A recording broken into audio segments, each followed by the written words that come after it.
into the 4 exits in this chamber. Please use the stairs, do not use the elevator. If you require accessibility assistance, please remain at your location and wait for security staff to guide you to a safe location. I'll also highlight that there is a defibrillator located at the end of the hallway outside of the council chamber. Also like to acknowledge we are on the unceded homelands of the Musqueam, Squamish, and Tsleil-Waututh people. We thank them for having cared for this land and look forward to working with them in partnership as we continue to build this great city together. I also want to take a moment to recognize the immense contributions of the City of Vancouver's team members who work hard every day to help make our city an incredible place to live, work, and play. Clerk, may we have the roll call, please?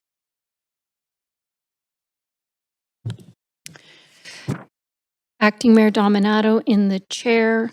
Mayor Sim is on a leave of absence for civic business from 5 p.m. onwards. Councillor Kirby Young, not in the chamber. Councillor Bly. Present. Councillor Fry. He's on leave of absence for personal reasons from 6 p.m. onwards. Councillor Montague. Present. Councillor Klassen. Present. Councillor Meisner. Present. Councillor Joe. Present. Councillor Orr. Councillor Maloney.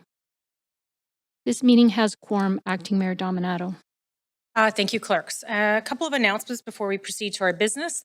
The public may participate by speaking in person, by phone, or by submitting written comments to Mayor and Council. Speakers will have 5 minutes to make their comments and should limit their comments to the merits of the report being considered. Speakers should also state whether they support or oppose the recommendations and if they are a resident of Vancouver.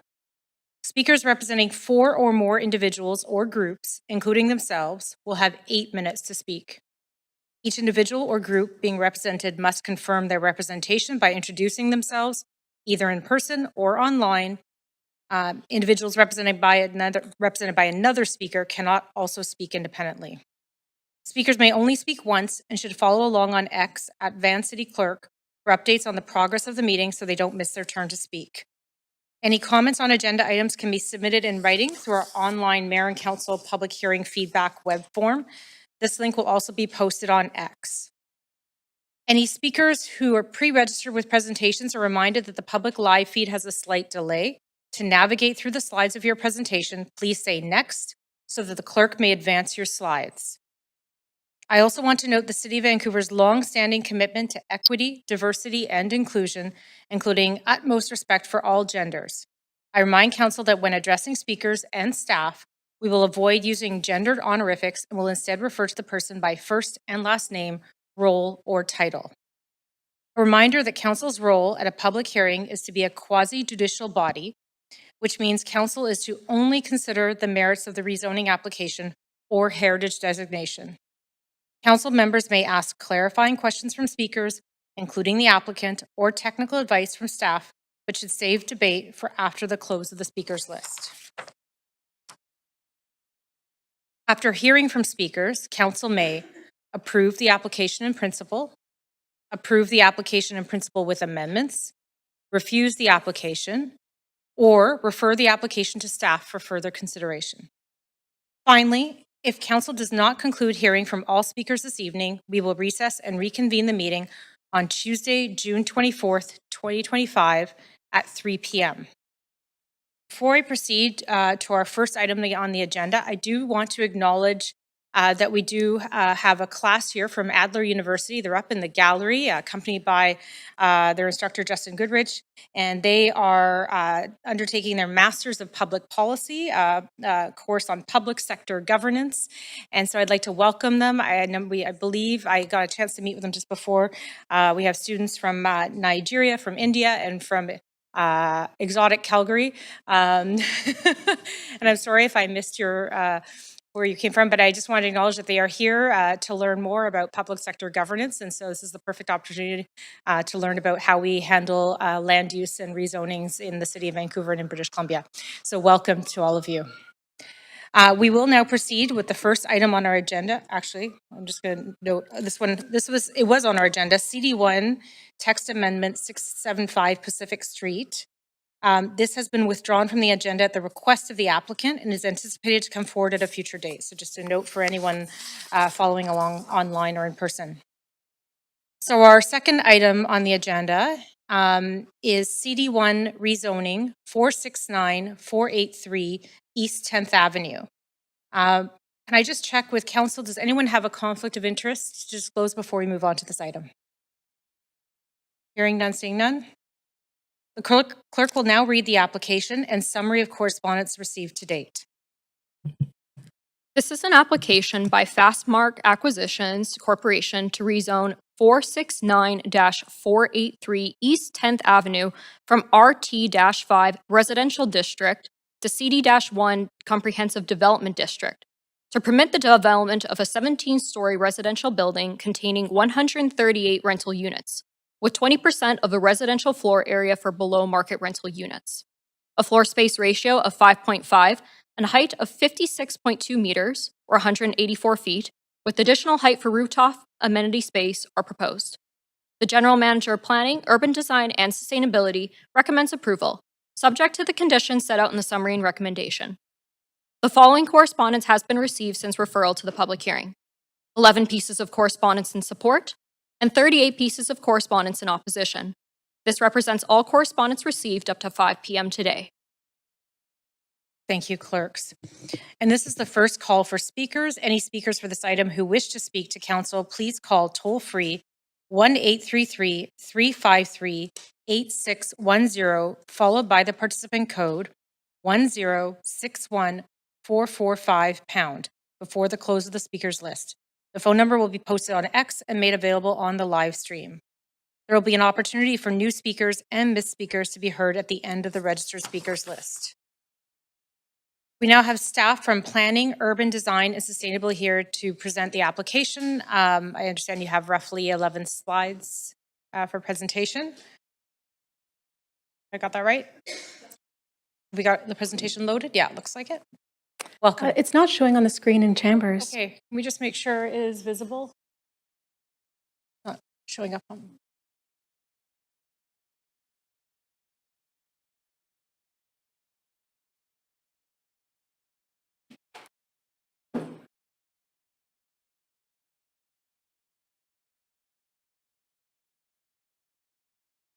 Council, will just be a moment while we ensure that the presentation is visible in Chambers.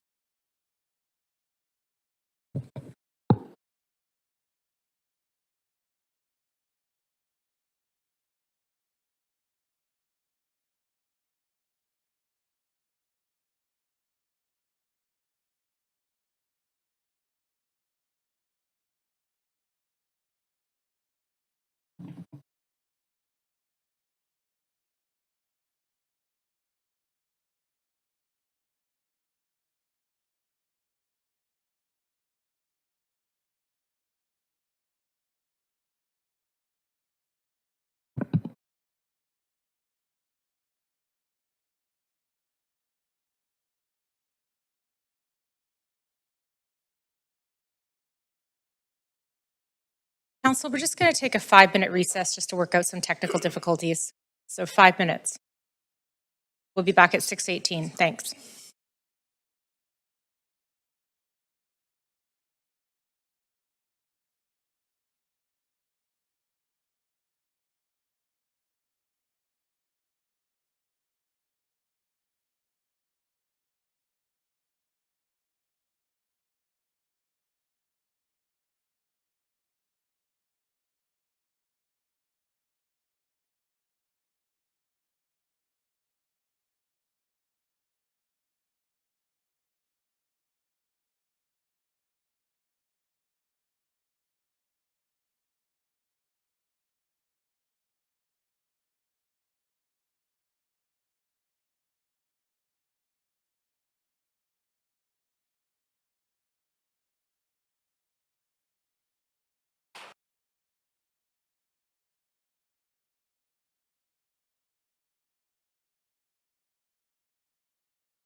Council, just a flag that we're going to be a few more minutes on this recess, so I'll come back on and let you know when we're back. Just stay close to your computers. Thanks.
Clerks, can we just confirm that we have enough members on? We have 3 in chambers. Do we have an online? Council, I'm going to call you back if you're online. Sort out our technical issues. Yeah, okay, and we do have quorum. So welcome back to our staff who have a presentation on this item. I understand it'll be roughly 11 slides. Go ahead. Thank you. Thank you very much. Good evening, Mayor and Council. My name is Leif Vissers, and I'm the rezoning planner for this application within the Broadway Plan. Oops.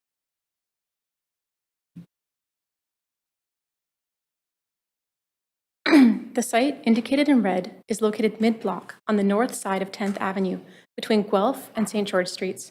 There's a lane to the rear. It is currently developed with 3 detached houses, including 9 secondary residential rental units. The site is well served by public transit, located 1 block from rapid transit routes and within close proximity of future SkyTrain stations and on the 10th Avenue bikeway. This proposal is being considered under the Broadway Plan and is anticipated to have a residential building of up to 18 stories and 5.5 FSR for a development containing rental and below-market rental units. The application was submitted in April of 2024 for a 17-story rental residential building with 20% of floor space at below-market rent. 138 rental units are proposed, with 20% of those units being at below-market rental rates. The building height of 184 feet and a density of 5.5 FSR are proposed. Parking and loading are accessed from the rear laneway. The average starting rents are shown in this table provided, as well as the average household incomes that they serve. Starting rents for the below-market housing units are to be discounted by 20% below the citywide average rental rates. 219 submissions were received during the public engagement period. Support was for the density, increased rental stock, building design, and on-site parking.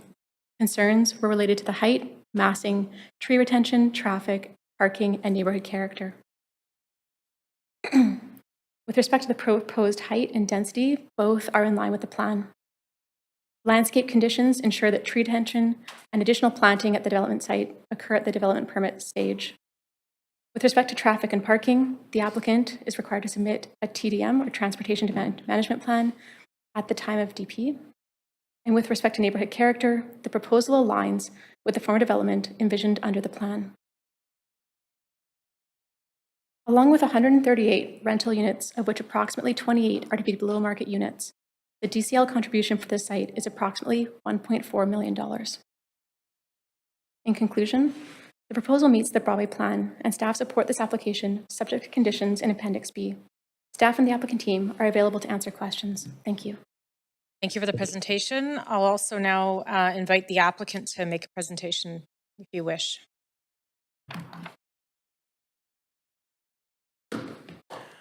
Good evening. Good evening, Mayor and Council. My name is Hans Fast. I'm one of the partners at Fastmark Development. I just want to thank staff and the entire Broadway Plan team for working with us on this application. A little bit about our company. We're a growing company here in Vancouver, deeply committed to the housing crisis that we're currently in. We currently have 2 completed projects in the South Cambie neighborhood. And in November of last year, we brought forward our first Broadway plan application to council, which was unanimously supported. And this application that we're proposing this evening proposes to replace 3 single-family homes, as Livka mentioned, with 138 new market rental units. And I'm here with my architect and arborist, and we're happy to answer any questions that you may have. Thank you. Thank you. Now we'll entertain questions from council to staff or to the applicant. And just a reminder that this is your only time to ask questions to the applicant. So if you do have questions, please put yourself on the queue. And I will advance Councillor Maloney. Go ahead, Councillor Maloney, you have 5 minutes. I have a question for staff. This is within the TOA zone, or transit oriented area, I believe it stands for. So does that mean that we're required to approve this in its what are council's options here, given the legislation by the province? Thank you for the question. Under the TOA policy, this application falls in Tier 3. So it would qualify for up to 8 stories and up to 3 FSR. If this application exceeds those requirements or those opportunities, as such, the application is being reviewed under the Broadway plan and not the TOA. And so if it was only 8 stories, we wouldn't have to do a public hearing and approve it? Thank you for the question. Casey Peters is here to answer. So you would still require a rezoning because it is a change to the zone, but I think what's important to note is that under the TOA bylaw, council cannot refuse a project on the basis of heightened density at those levels that Leafka described, so the 8 stories and 3 FSR. This project is coming in under the Broadway plan, which allows for more heights and densities. Great. Thanks very much. And so given that it's within the TOA zone, why are there tenants here that aren't eligible for the TRPP? Thank you for the question. That actually falls under the Broadway plan legislation or policy. 6 of the 9 tenancies qualify for the TRPP because the tenants were there long enough before the application was received to qualify. And to answer this question further, I have colleagues from the housing group on the line who can provide more information as well.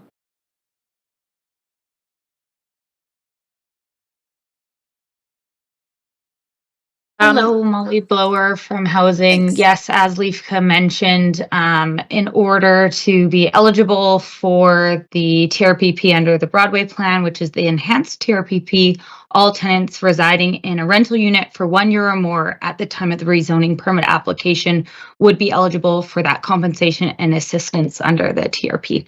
So it's only the time period. The people that aren't eligible for the TRPP are. It's only because they've only been renting for less than a year. In advance of the application date. In advance. Okay, thanks. I'm wondering, would the developer be prepared to extend non-monetary assistance in relocating the householders that aren't eligible for the Broadway TRPP, given that, there's a process in place in any event? Yeah, thank you, Councillor Maloney, for your question. We'd be open to considering this, yes. Thanks. That's really great. I understand that projects that require no tenant relocation are likely to be built first because they cost less, and projects that require tenant relocation are likely to be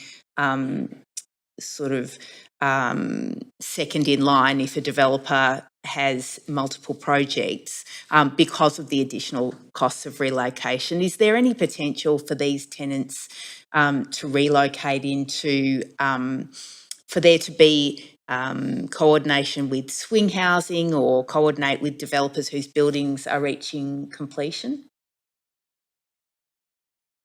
Thank you for the question.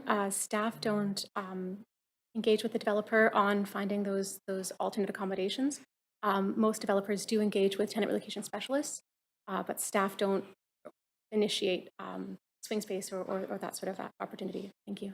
Okay, thanks. Thank you, Councillor Maloney. Councillor Orr. Yes, thank you very much. And Councilor Maloney asked many of my questions, but I share those concerns. So there's 6 of 9 tenancies, but how many people is that exactly that aren't included in the relocation? Thank you for the question. Molly Blower is with our, Molly or Yvonne, would you like to speak to this? Hello, Molly here. We regulate the TRPP based on tenancies rather than tenants, and we will get more information on the number of tenants through the survey process. That is still underway, and we don't have the approved TRP at this time. Okay, thank you. Yeah, I just read somewhere that it was 7 people out of 20. I'm not sure where I read that, but so that would be like 35%. Would that be high for a Broadway plan rezoning? 35% of tenants not being relocated? Thank you for the question. I don't have those statistics in front of me right now. Perhaps someone from the housing group does. However, to my knowledge, it ranges from project to project, depending on when the applications are received and how many of those tenancies have been in place for more than a year. Okay. Is there another way that other people like have slipped through this process as well, like other than the 1 year rule, essentially that maybe people weren't on a lease but have been living there for a very long time? Thank you for the question. As was mentioned by our housing folks, the TRPP is governed by tenancies rather than the individual tenants. So it would be based on the leases that are held. And perhaps, Molly, if you'd like to add anything to that, go ahead. But it is based on the tenancies rather than the tenants individually.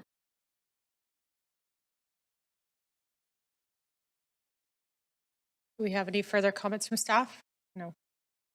Yeah, Okay. again, there might be some further information through the survey process, but at this time we just look at the tenancies. Okay. When does the survey process usually take place? Sorry, my naivety. It would be after the rezoning? That's correct. After we've determined eligibility, the survey is sent out. Okay, thank you. For the applicant, Councilor Maloney asked if he would be willing.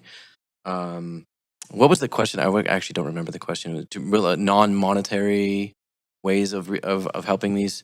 Would you consider monetary ways of helping these tenants? Yeah, thank you, Councilor, for your question.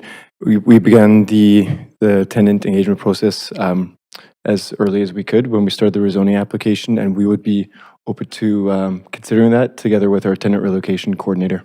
Just considering, just because it's seven people, and that represents a broad range of people and lives and connections to community and things like that. So I really appreciate that you'd be open to that. Thank you very much. That's all for me. Thank you, Councillor Orr. I don't see anyone else on the queue for questions at this time, so I will do our second call for speakers.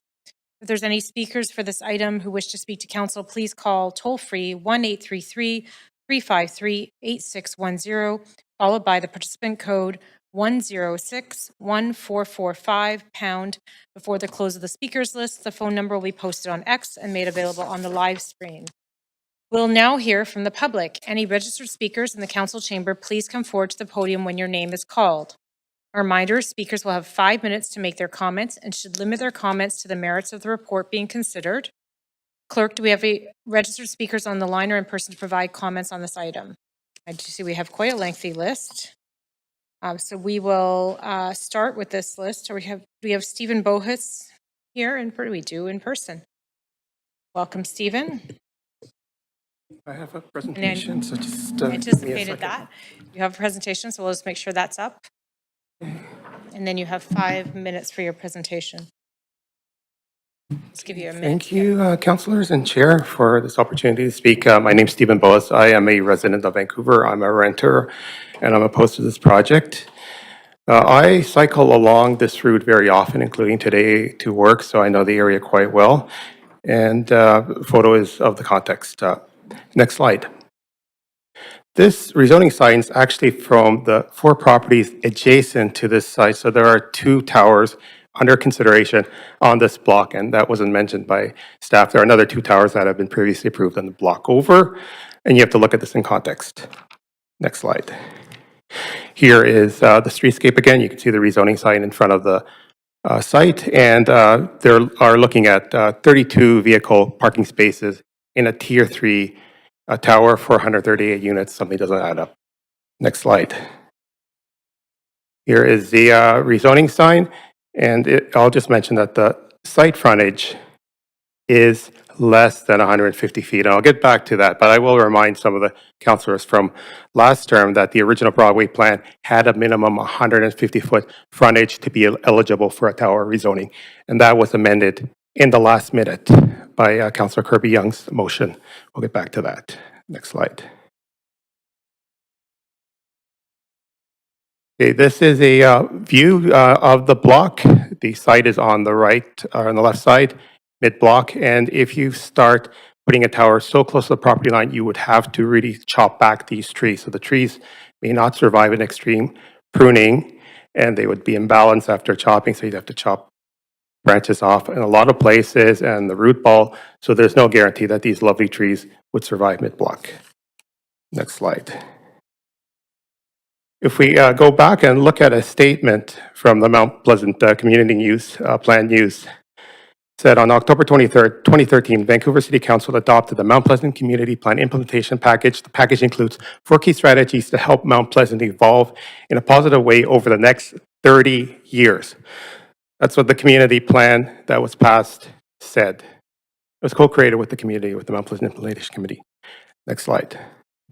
And under that plan, you could see the arrow showing that this site was not to be considered for rezoning, and all the density would have gone across the Broadway corridor, the extra density here and there on special sites. And this was meant to be a 30-year plan that was revoked in 2022. And the Broadway plan was put in motion by Vision Vancouver in 2018, heavily funded by a developer in the development industry. Next slide. This is the kind of development that was approved under the previous Mount Pleasant Community Plan. Next slide.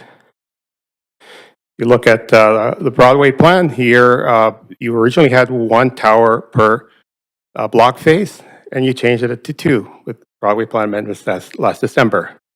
And the site frontage is less than 150 feet. And this was not mentioned by planners, and there's actually a section that it needs a little bit more discretion. There was no UDP review, and had the Broadway plan been implemented with the original 150-foot minimum for a tower site, which was told to staff, by Matt Shalito that, this is the right balance when the Broadway plan was presented initially, then this site would not be eligible for rezoning for a tower. No tenants would be displaced tonight if you chose to approve it. This is all coming back to that amendment passed by council after all of the speakers spoke at the Broadway plan to change the parameters of the 150-foot minimum. Next slide. Then a few computer models. This does not show the new tower, second tower proposed on the block, but you can see the massing of the tower on the left side and see how the trees overlap on the air photo. So that means significant canopy culling and cutbacks. Next slide. This is the other side, and you can see the 3 towers in the distance that have been previously approved by council, and then the nearest one there, and there'd be a second one closer to us as the second tower on the block. It's a lot of density, a lot of height, a lot of vehicles, and a very, very big change in departure from what was meant to be a slow and steady development on the Mount Pleasant Community Plan. Next slide. This is 1 block over. It was already approved. Next slide. And then there is this other site, rental site that burned down on the block to the west. Thank you for your time and consideration. Please stand with the tenants and don't approve this Tier 3 rezoning. Thank you. Thank you, Stephen, and that was perfectly timed. Our next speaker is Hiresh Gindwani by phone. Do we have Hiresh on the line? Next speaker is Hiresh Gindwani. Yes, go ahead. You have 5 minutes.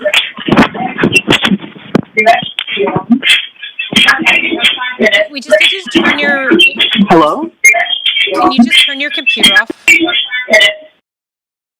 Yeah. That's better. Thank you. Go ahead. You have 5 minutes. Okay, hi. Can you hear me okay? Yes. Okay. Hi, my name is Suresh. I am one of the renters living in this proposed site, and I am opposed to this redevelopment. A few things about the redevelopment. Again, I don't think this was done really, you know, in conversation with a lot of people. First of all, I want to say I'm a migrant. I moved to Canada 10 years ago, displaced from South Asia and Southeast Asia due to many different things. And for the last 6 years, out of those 10 years that I have been here, I have been in this home. Me and my other immigrant community people moved to this area because at the time it was affordable. It was close to health centers for those of us who are chronically ill. It is close to cultural spaces and cultural ties like the Punjabi market and the rich Southeast Asian and South Asian heritage that exists along the Fraser neighborhood and in Mount Pleasant. All of this to say that these towers, now 5 of them being proposed within between 300 block and 500 block of East 10th, is going to be displacing mostly a lot of people who have been here for a long time and people who have roots and ties to the communities here. And the only reason we are able to thrive in this communities as migrants, as displaced peoples, is because Mount Pleasant was, at the time, a good space for, workers like me to come in and settle with access to our cultural spaces and access to, being able to just walk around everywhere, being able to take transit, being close enough to job opportunities. Displacing us will do what? Where will we go in the meantime? What if the displacements, they say that even if you are covered under the Broadway plan, it'll only cover the difference in rent for 33 months. What if you're away and the building takes longer than 33 months? What happens to us then? What happens to the people who live in different housing settings? I know for a fact that a lot of my neighbors are not qualified or protected under the protections. The protections have a lot of gaps and are missing a lot of people. One of the other things that I wanted to bring up is the location of these towers, again, being put on a very busy bike street, but it seems clear to me that not a lot of people use the street who know what's going on, because there's already so much bike usage. There's street parking on both sides, which there isn't already enough of for everybody who lives here. There's so many crashes and little accidents that happen here all the time, and it's just going to increase how much traffic goes into these small streets. On top of that, with all of this increased density, we're not really seeing any proposals that increase social structures around Vancouver, around this neighborhood. I'm a healthcare researcher working primarily in social determinants of health. I study how the lack of social structures influence people's health, and not including daycares, community houses, programs for language learning for migrants. That impacts the community, and that has been the legacy of Mount Pleasant. And again, it is going to tear down these beautiful trees that, over the last few years, over the heat waves that have come in, have protected us from all of the heat. And planting new, smaller trees doesn't serve the same ecological function as mature 100-year-old trees that provide a lot of shade and cover during a time when a lot of people are already getting displaced by fires and more heat. All to say, I'm strongly opposed. I think the considerations of the Broadway plan and the tenant protections are very poorly thought out, and were not done in partnership with the people who actually live here. And I urge the council to reconsider and oppose this. Thank you. Thank you for your comments. Speaker number 3, Cameron Gilbert on the phone. Cameron, are you there? Yeah, hi there. Can you hear me? Yep. Go ahead. You have 5 minutes. Hi there, I'm Cameron. I'm a tenant who lives in Mount Pleasant, and I'm here speaking in opposition to this development. If approved, this development, as we've already heard, like the vast majority of the number of proposals in the Broadway plan, would displace people from their homes. You're going to hear, and you've already heard, a bunch of arguments about why this project should not go through, but I'd like to focus on the so-called tenant protections that have already come up today. Let me make clear, these are not protections. The Broadway plan is not here to protect renters. In fact, it incentivizes their displacement, and these protections are hollow policies. First, consider the amount of tenants who are ineligible for these protections. And this has come up already. In this proposal, 7 out of 20 tenants are ineligible for these protections. Just think about what that means. 7 of the people who currently live here, who have made this community, who have paid rent to live here, will not be able to return to the elusive new development, all because of some arbitrary criteria determined by a flawed policy.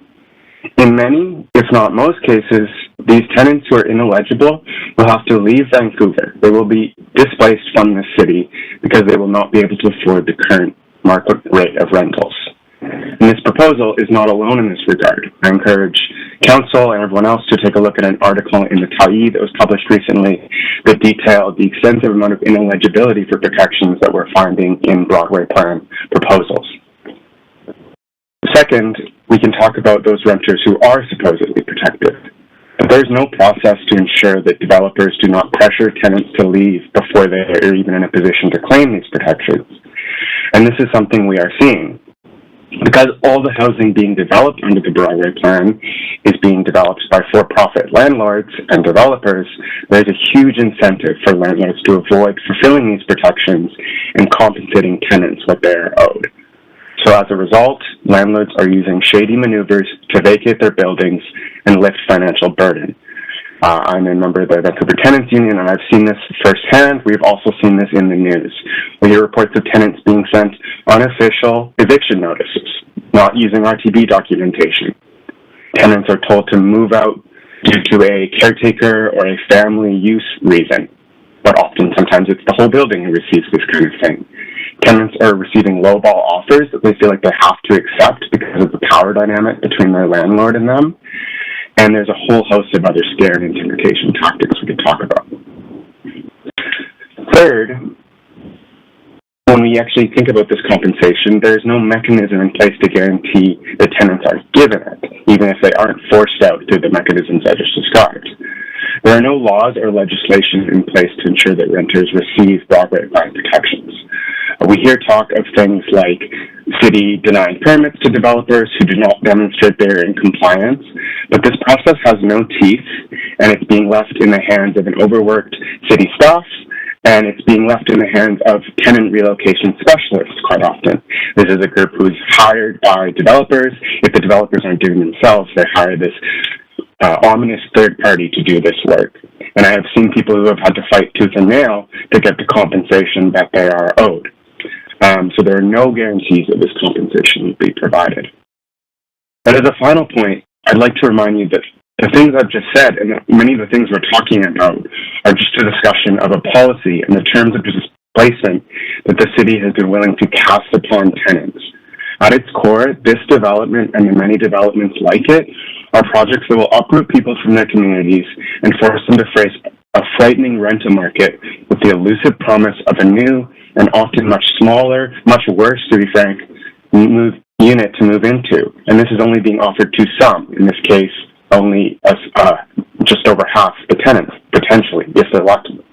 So it's clear that the city doesn't really care about tenants. Instead, they're primarily focused on the needs of the landlord and the developer class, and this is particularly obvious with this proposal.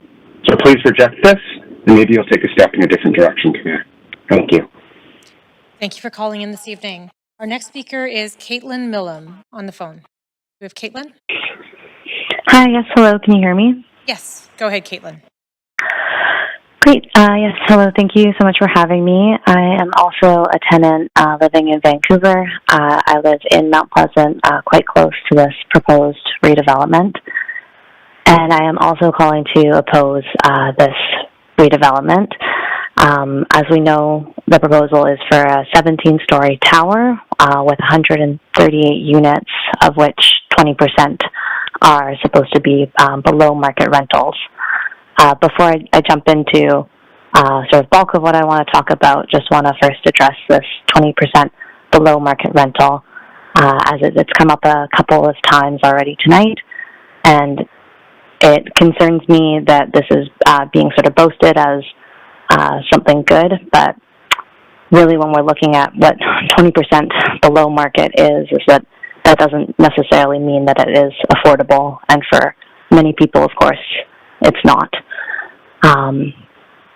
So when we're looking at what this 20% makes up, is that, of course, some of these 20% of people will be those who were eligible to return to the new development, but as it's also already come up, a lot of the existing tenants will not be eligible to return to this new development, so they will not be able to claim their right of first refusal to come back to this.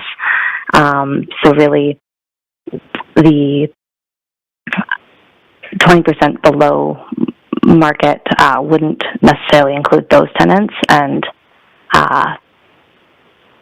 is not a very good. I think it's just a bit of a misnomer here, that trying to make it sound like it's affordable when it's not necessarily affordable. But really, I do want to focus on who this tower will displace. As we've heard already a little bit tonight, these houses are full of people. These people a lot of them have been living in these houses for a long time, some of them over 20 years. Many are of lower income. And of course, as we've also already heard, many are not eligible for the tenant protection, so they will be really, really devastatedly impacted by this redevelopment. So yes, do want the councillors to all think about who's being displaced, and that they will not be able likely to stay in this neighborhood in the meantime, that this neighborhood that they've worked hard to be a part of for 20 years, and that they've contributed to in really meaningful, important ways. And that, as we already heard, and that a lot of them will not be eligible to return to the building. I'm also opposed to this development because I do not believe that it helps with our affordability crisis. And I do want to address it as an affordability crisis and not a housing crisis. We've heard tonight about housing crisis, and of course anyone living in Vancouver has heard this a lot, but I believe this is also a misnomer. We do not need more unaffordable housing. Vacancy rates in Vancouver are rising, and it's wrong to think that raising density will decrease rental prices. Many experts and economists and many examples around the world have shown that this is not true. Wanted to lay out that this is just because we're creating 138 new units, it does not mean that it's helping the city of Vancouver and the tenants that are not able to afford these units. I also do have concern about this picture of density too. Of course, we do need more affordable homes, but this will not be providing it, and this neighborhood is not ready for this amount of density, as some people have pointed out. I am a healthcare worker, and anyone who's had the misfortune of going to an emergency room in this area, in this neighborhood, will know that currently things are absolutely overrun. So having more density in the neighborhood, I don't believe that we have the infrastructure yet that we're ready for the amount of density that the Broadway plan is proposing. Hello? Then that's your 5 minutes. Just flagging. Okay. Okay. Okay. Thank you. Thanks for calling this Bye. evening. Thank you. Our next speaker is Cécile Revaud. Cecile welcome. You have 5 minutes to address council. I'll move it for you. Go ahead. Okay, thanks. Hi, my name is Cécile Revaux. I'm a resident of Vancouver, and I've lived in Mount Pleasant for the past decade. And I'm here to oppose the redevelopment of East 10th Avenue and those buildings. I oppose Fastmark's proposal to replace 3 family homes by a 17-story tower until we have a guarantee that none of my neighbors and friends will be pushed out of Mount Pleasant, and that these neighborhoods' new units remain accessible to what residents are currently paying. Because we're not just talking about 3 family homes. Most of those houses are divided into multiple units, housing about 9 households in total. And this is not going to be the only tower on the street, as other people showed earlier. The thing is, Vancouver has been courting developers since the 70s. We've tripled the amount of housing units, more than any other North American city. But this hasn't helped the crisis. I hear Hans Fast say that he's deeply committed to the housing crisis. Well, increasing density is only going to make it worse. It's not going to solve the unaffordability crisis workers face in the city. This crisis is led by those who own the land, and densifying the area will only push us further away by completely reshaping our neighborhood. And as other speakers said, the 28 below market units we get in exchange are not even affordable for the majority of tenants in the city. The massive demolition of the neighborhood is already driving prices up by displacing tenants for years and redesigning the whole block to make it welcoming to a whole new class of residents. Fastmark's proposal, like their plan for the building, they say they want a gym, an outdoor fitness area, a rooftop deck, bocce ball. But can they tell us how future tenants will be able to enjoy those when they have to take on another job to afford those rents? Those amenities are not for us. They're not for the current tenants of the neighborhood. The new buildings are not accessible to people making over $50,000 and plus a year. And as a reminder, the median income for singles in Vancouver in 2021 was $42K. Mount Pleasant houses a quarter of the affordable housing left in the city. City planners, authors of this plan, and the developers like Hans Fast, who jumped on this occasion to make their first real estate investment, do not say where people will go while their homes are torn apart. Projects like those, before they're even built, are immediately disastrous for the community.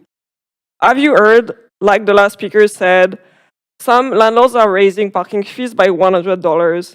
Some are giving fake eviction notices. Others offer a ridiculous $2,000 for tenants of 10 years to move out. Those are the direct results of each rezoning under the Broadway plan. The passage of this plan raised the land value of the neighborhood's buildings, adding another incentive for developers to focus on the area. The property taxes increased, pressuring smaller landlords to sell to corporate developers, both because they couldn't afford to keep their property and for the massive checks offered by those big development companies. In this game, everybody wins except the thousands of people who build their lives in those homes. The plan also allows developers to displace everybody more easily by de facto rezoning the entire neighborhood. Along with the increase of land value, this drove up rents, making even the old units of housing unaffordable. For the densification to lower rental prices depends on what kind of housing is being built. Privately owned, for-profit housing, like this one, displaces tenants in truly affordable housing in order to build new high-income housing.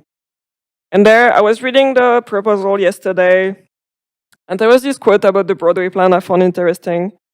He said the Broadway plan seeks to create a balance between providing a new rental supply, providing option for retention and renewal, and minimizing displacement impacts by ensuring renters can remain in their neighborhoods at affordable rents. That's a pretty long sentence, but that's not backed up by facts. In BC, because the rent is tied to the tenant, not the unit. So the best way for landlords to get around rent control is to kick us out or threaten us with eviction unless we sign a new lease. And when that's done, the sky's the limit to how much they can charge. It's the signing of new lease at the higher rate, not the annual allowable increase that is a real accelerant of rents in BC. So I'm here to oppose this rezoning because it goes against what the people living in this area and tenants in the city as a whole needs. Current residents refuse to be thrown out of their communities, even temporarily. Before any development goes forward, we need a guarantee that these neighborhoods' new units remain. I just have like 2 sentences. Go ahead. Remain accessible to what residents are currently paying. So I'm asking City Council to refuse this rezoning application until the following amendments are made. Refuse all rezoning applications that involve displacing current tenants without any protection, and ensure tenants can stay in the neighborhood while the construction is underway. And make all new applications affordable, and that means 1/3 of people's income and under vacancy control. And if developers aren't able to follow up with it, it's not on us to take the brunt of their bad investments. Thank you. Thank you for your time. Thank you. Speaker number 6, Luis Villegas. Do you have a presentation? You do?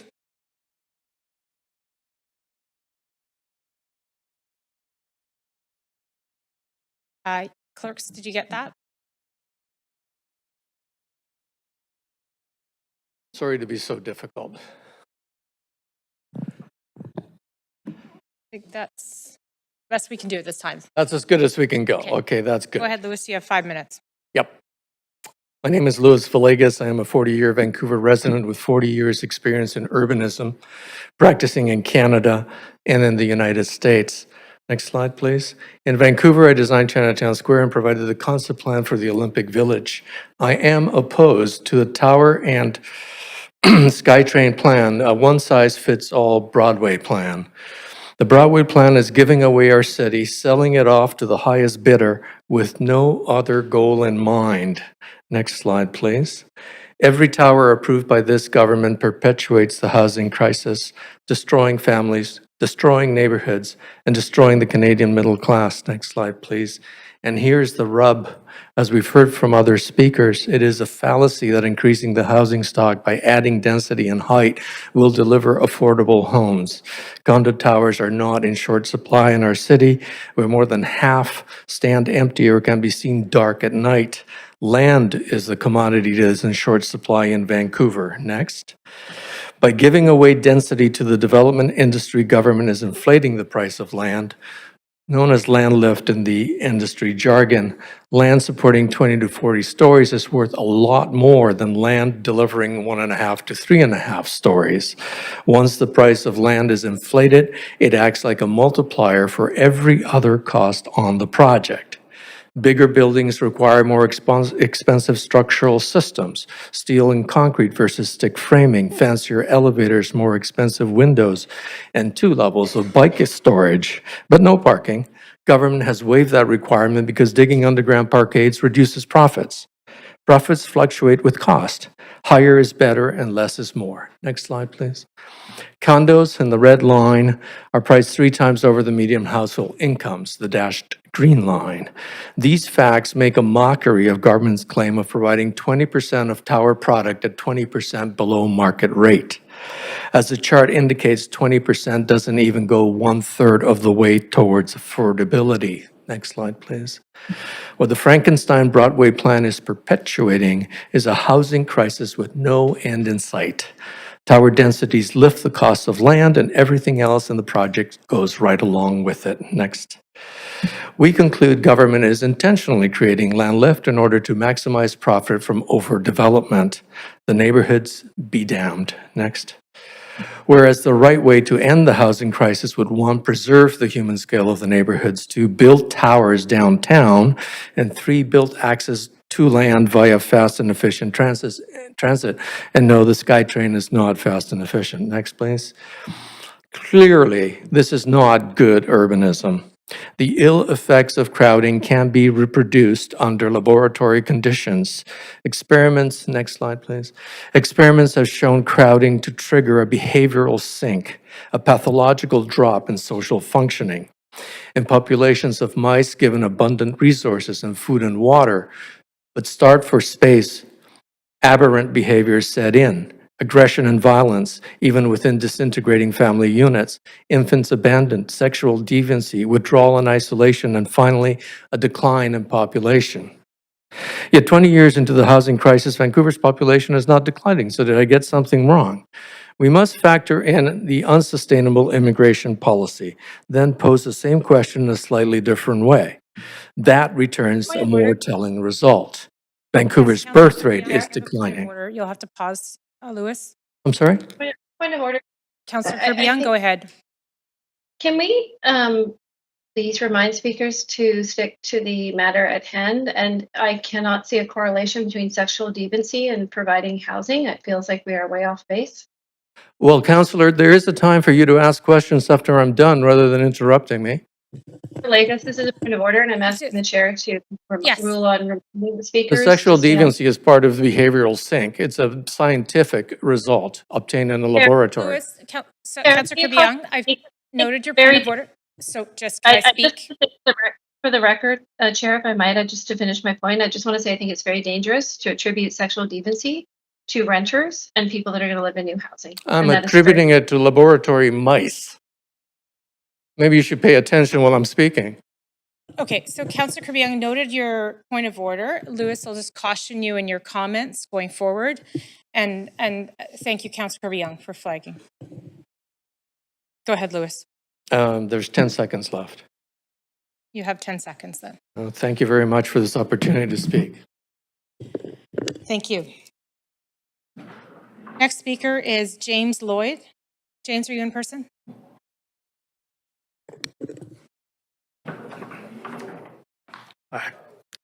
You have 5 minutes to address council. Yes. Thank you for giving me this chance to speak tonight. My name is James Lloyd. I live in Vancouver, and I oppose this development application. I'm a longtime renter in Mount Pleasant, one of the few left. I'm here 30 years as of this year. So I know gentrification in this area is not new. Saying farewell to beloved businesses and members of the community is not new. The palpable anxiety of, is this year my turn, is definitely not new. And still, the catastrophic grandiosity of the Broadway plan has been truly dizzying. I think when I initially learned of it, part of me thought it couldn't happen, cooler heads would prevail, even when I started seeing the development signs flourish in my neighborhood. But in fact, it is happening, and the approvals have been coming at an unnerving speed. Still, I find it inconceivable that in this neighborhood we're speaking of tonight, the East 10th bike lane, something like one of these towers could be dropped there so haphazardly. I have to respectfully ask if anyone on the council knows or lives in the area. Have they seen the tree canopy? Have they seen the bike lane, a time-worn connector for cycling commuters? Do they understand the long-standing homes lining the street that house so much of our community are not simply single-family houses? Have they heard the neighbors' concern for the risk of accident that already exists with traffic clogging these narrow lanes? Have they considered the extended chaos of construction that will be brought to this place? That, for as long as I have been here, best represents the peace of mind so essential to the quality of Mount Pleasant. For some, that becomes an argument about character. The cries are for more housing. I agree that housing is desperately needed, but this isn't the way, and history bears that out. How is it that with the rate of development here higher by far than anywhere else in the country, it has left us with less and less housing? 1/5 of a building offering 20% less than the outrageous current market rate in Vancouver is not a blow for affordable housing.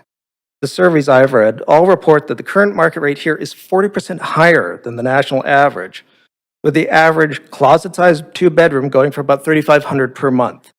20% below that means very little. The sum total of this kind of densification, as many have pointed out tonight, is that the high-income housing that makes up the majority of this development makes the area more expensive for everyone as the neighborhood shifts financially with the new demographics.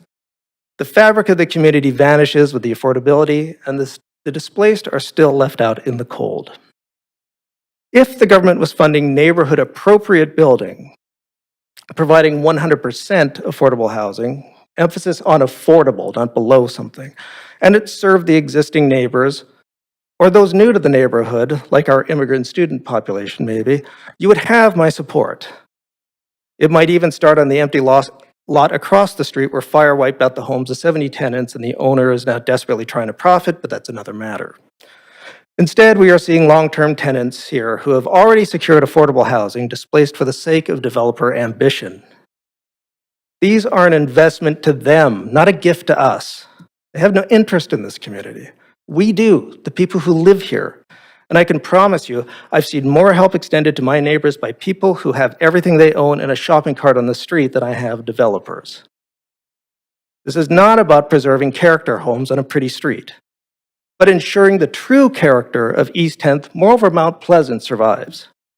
That character is community. It is people who desperately care for the good things around them, whether it's the environment, health, diversity, housing, or even that last bastion of humanities, the arts. Please do not tear it apart. Vote no on this development. Understand the destructive potential of the Broadway plan to what is left of Vancouver as a city for people, and come up with something better. If housing is indeed a human right, this is your chance to prove it, because this is the real threat to the welfare of the lives around you. Thank you. Thank you for your comments. Speaker 8, is it Peter Jensch or Peter Jensch on the phone? Peter, are you there? Hi, Hi, Peter. can you hear me? Yes, we can hear you, and you have 5 minutes to address council. Okay, thank you. Hi, my name is Peter Jensch. I've been living in Vancouver for about 5 years. I don't have I agree with all of the previous points brought up by people before me. I don't have quite the tightly presented argument as they do, but I have friends who live in these houses who will be displaced by this development, and I think it concerns me how lightly the application seems to take into account, in addition, of course, to the other concerns that previous commenters have raised, how lightly tenant relocation is taken. I think that being evicted and forced to move somewhere out of your community should not be taken lightly, especially when only some percentage of the tenants here are protected, and it seems like that the responsibility for relocation falls not on the city or on the developer, but on the tenants or on some third party that they've contracted. And I think that it seems like the city or this plan is happy to put a lot of the responsibility for finding new places on tenants when they're being evicted from their homes. And I think that is not something that should be taken so lightly. And so I'd like to see this motion denied, this application denied, unless stronger protections are put in for all of the tenants living there. So I didn't say earlier, but obviously I oppose this motion. I think that's everything. Thanks. Thanks, Peter, for calling in this evening. Rhonda Toth, speaker number 9, on the phone. Here I am. Go ahead. Hello.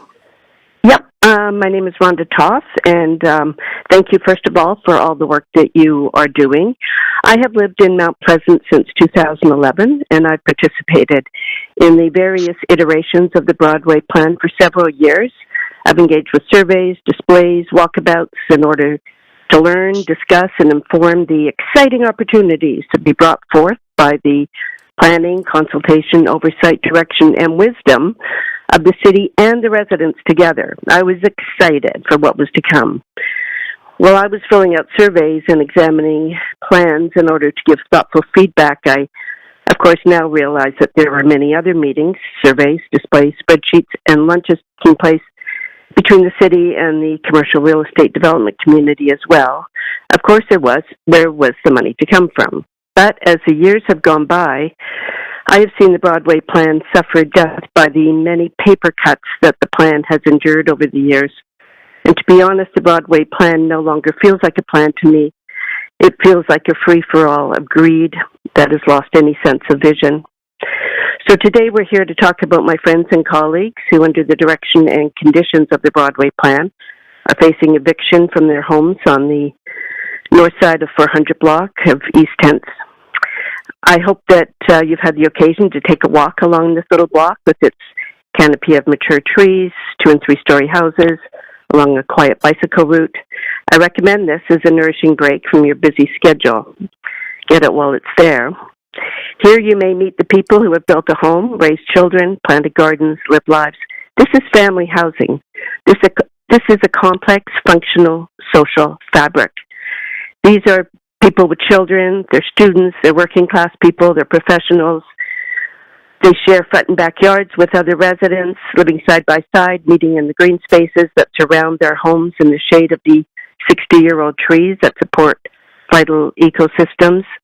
These citizens are shopping at local businesses, attending schools and events, organizing Halloween parties and garage sales.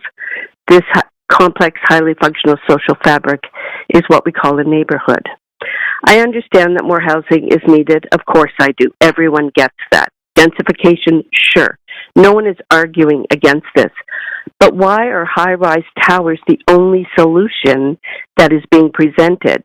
Where are the family-style housing units, the low-rise buildings, townhouses, fourplexes, co-ops, housing that has a human scale to the street?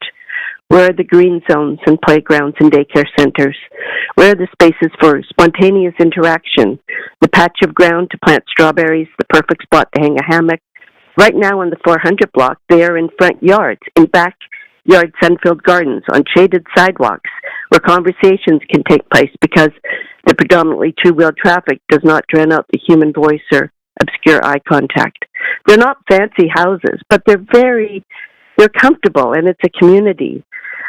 These are the semi-private spaces that intertidal zone where neighbors meet and birds sing and leaves rustle in the breeze. This is space enjoyed and of benefit to all who walk along this piece of residential Vancouver, not just the ones living there. But what vision do we see as the current Broadway plan unfolds? High-rise towers, that's it. Oh, and sometimes there will be retail space at street level. These developments are in practical terms indistinguishable from each other. So far, people being displaced for towers that have shown no innovation in land use and design and architectural vision.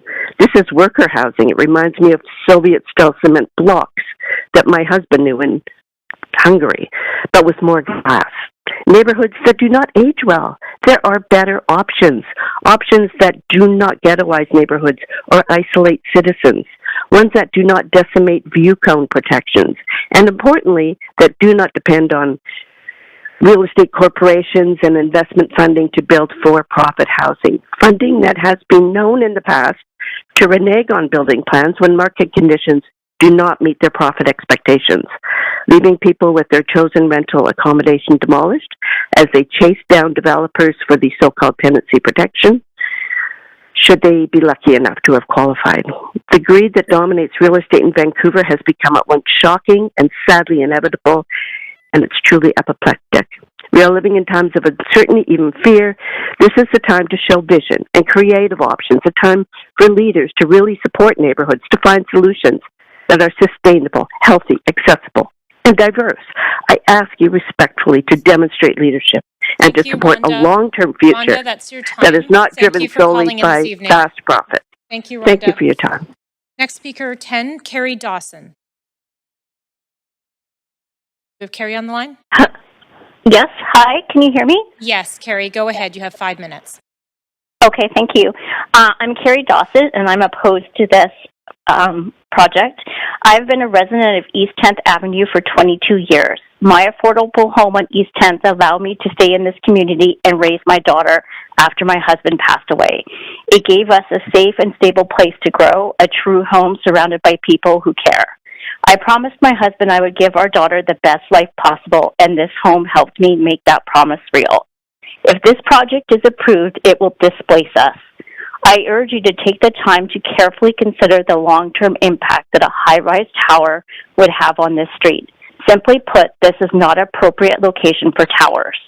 Walking along East 10th is a breath of fresh air. The old-growth trees, well-cared-for character homes, and the peaceful atmosphere offer a rare sense of calm in the city. Residents have worked hard to preserve this neighborhood. It's time for City Council to do the same. We all need spaces where we can unwind and recharge. For many people, spending time on East 10th does that. It's no surprise that East 10th is the main bike route through Mount Pleasant. Past city leaders made a thoughtful choice in designating it as such. Let's continue the legacy they began. People who walk down East 10th today and see the proposed development signs are stunned. They wonder how anyone could think a tower fits in here. It doesn't. Towers would irreversibly change the culture, heritage, and natural beauty of this community. We must protect the character and ecology of Mount Pleasant. Save already existing affordable homes. Why would the city approve demolishing occupied affordable homes? These are not single-family houses. They are home to many residents and represent the kind of gentle density the city claims to support. East 10th is already a tight-knit, diverse, affordable community. It's a model of the type of housing Vancouver needs more of, not less. The city's mandate is to create more affordable housing, but how can anyone believe that towers like these will be affordable? With construction costs rising, lending tighter, foreign investment restricted, and taxes increasing, developers must raise rents to turn a profit. The cost is passed on to the renters. It's a myth that the Broadway plan will deliver affordable housing. In fact, under the plan, most new rental buildings are composed of up to 80% market rate units. Some current proposals are buildings that are 100% market rate rental. This is not affordable. This is displacement. Do developers need to secure financing before they start evicting tenants?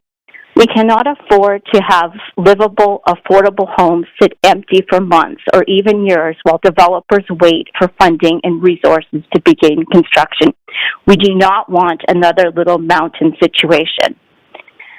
Who is monitoring all these development proposals as a whole? Not as isolated projects, but as part of one interconnected neighborhood. Someone must be responsible for this bigger picture. There are already numerous proposals in the triangle between Kingsway, Fraser, and Broadway.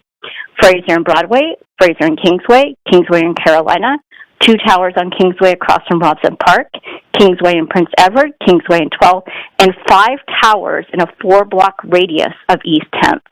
That's 13 towers. What is going on? We can't afford to be complacent and just accept every proposal that comes forward. How is this logical or even safe? Why are so many major developments being pushed through all at once?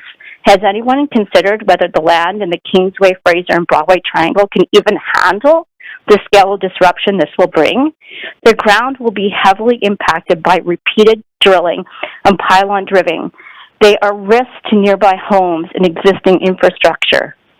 The cumulative effect on this area will be massive. We need planning that puts people and community first.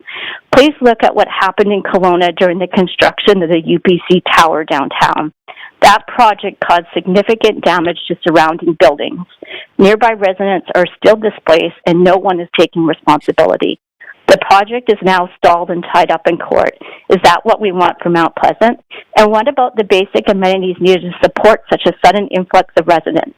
What's the plan for water supply, sanitation, electricity, healthcare, schools, transit, recreation, grocery stores, and other essential services? These systems are already under strain. Many of us who've been in this neighborhood still don't have access to family doctor. We cannot all live in 600-square-foot shoeboxes and be expected to thrive. People need options, diverse, affordable housing that supports real lives, real families, and real futures. Carrie, that's your 5 minutes. Thank you for calling in this evening. Thank you. Speaker number 11, Sarah Smith on the phone. Do we have Sarah? Hello, can you hear me? Yes. Hi, Sarah. Go ahead. You have up to 5 minutes. Okay, thank you. Hello, council members. My name is Sarah. I'm a resident of Vancouver, and I strongly oppose the proposed rezoning and redevelopment of our home into a residential tower. I would also like to thank Councilperson Maloney and Councilperson Orr for asking thoughtful questions, and I implore the rest of council members to really listen to what people are saying tonight. So personally, I would be devastated if we were forced to leave our neighborhood. I've been here at 469 for 11 years, watching this community develop and strengthen. I work within the area for the VSB, teaching differently abled children. My position, although vital and necessary for the autonomy and success of the kids I work with, is desperately underpaid and understaffed. And I love my job, but it is only possible for me to do because of the minimally affordable housing that I have now. My partner and I have made lasting bonds with our housemates, neighbors, local businesses, and people within our community along 10th. The reality is that we have nowhere else to go. Where will they put us in the interim? Many think that it's just a couple of people that live in each of these houses, but each house has about 8 to 10 individuals living in them. A majority of us are low income, disabled, chronically ill, or of an older demographic. We all work within and contribute to this community, and we deserve to be here. We have worked hard at making the spaces livable and turning these houses into homes that we can be proud of. Putting a 17-story building on 10th is incredibly out of touch. This street is one of the biggest bikeways in Vancouver and has some of the oldest, most beautiful trees that are home to countless animals and ecosystems which protect biodiversity within this city. We are all feeling the effects of climate change, and with the constant heat waves in the summer months, it is more imperative than ever to develop in ecologically responsible ways. The renters' protections are also a joke, which many do not even qualify for. For those who do qualify, it is unclear how the existing protections will be enforced, as there are currently no laws in place to ensure that they are. Vancouver does not have vacancy control, which does nothing to protect renters. The city also does not require landlords to reserve below-market units for medium to low-income households. And the idea that increasing the density of domiciles along 10th Avenue will somehow increase affordability is an irresponsible myth, as we've heard from many speakers before tonight. So the Broadway plan falls comically short when it comes to addressing the root cause of the housing affordability crisis within Vancouver. To put it plainly, we need more housing, especially affordable housing, but this isn't accomplished by tearing down existing affordable rental housing and evicting lower-income long-term tenants. Communications surrounding these developments have been incredibly unclear, misleading, and continues to cause immeasurable stress and frustration for those of us affected. So over and over again, the city and its administration continues to show renters that there are no protections for them and that their voices don't matter. Thank you very much for listening. Thank you for calling in this evening. Speaker number 12, Urvi Sardesai. Hi. Good evening, Council. My name is Urvi. I'm a resident of Mount Pleasant, Vancouver, and I'm here to speak in strong opposition to the proposed redevelopment at 469 to 483 East 10th Avenue. This isn't just about a few houses, as the applicants have made it out to be. It's about the future of a community.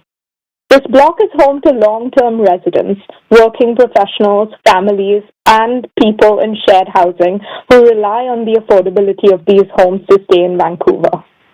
And the street isn't just residential. It's a critical bike route. Anyone familiar with East 10th knows how busy and how important this bikeway is. Introducing years of major construction here isn't just risky, it's bound to be a mess. It threatens cyclist safety, increases congestion, and undermines the city's own transportation goals. But beyond this logistical chaos, this proposal is unjust. Over a third of the renters facing displacement don't qualify for Broadway plan protections, as Councilman Orr pointed out, just because the rezoning application was submitted shortly after they moved in.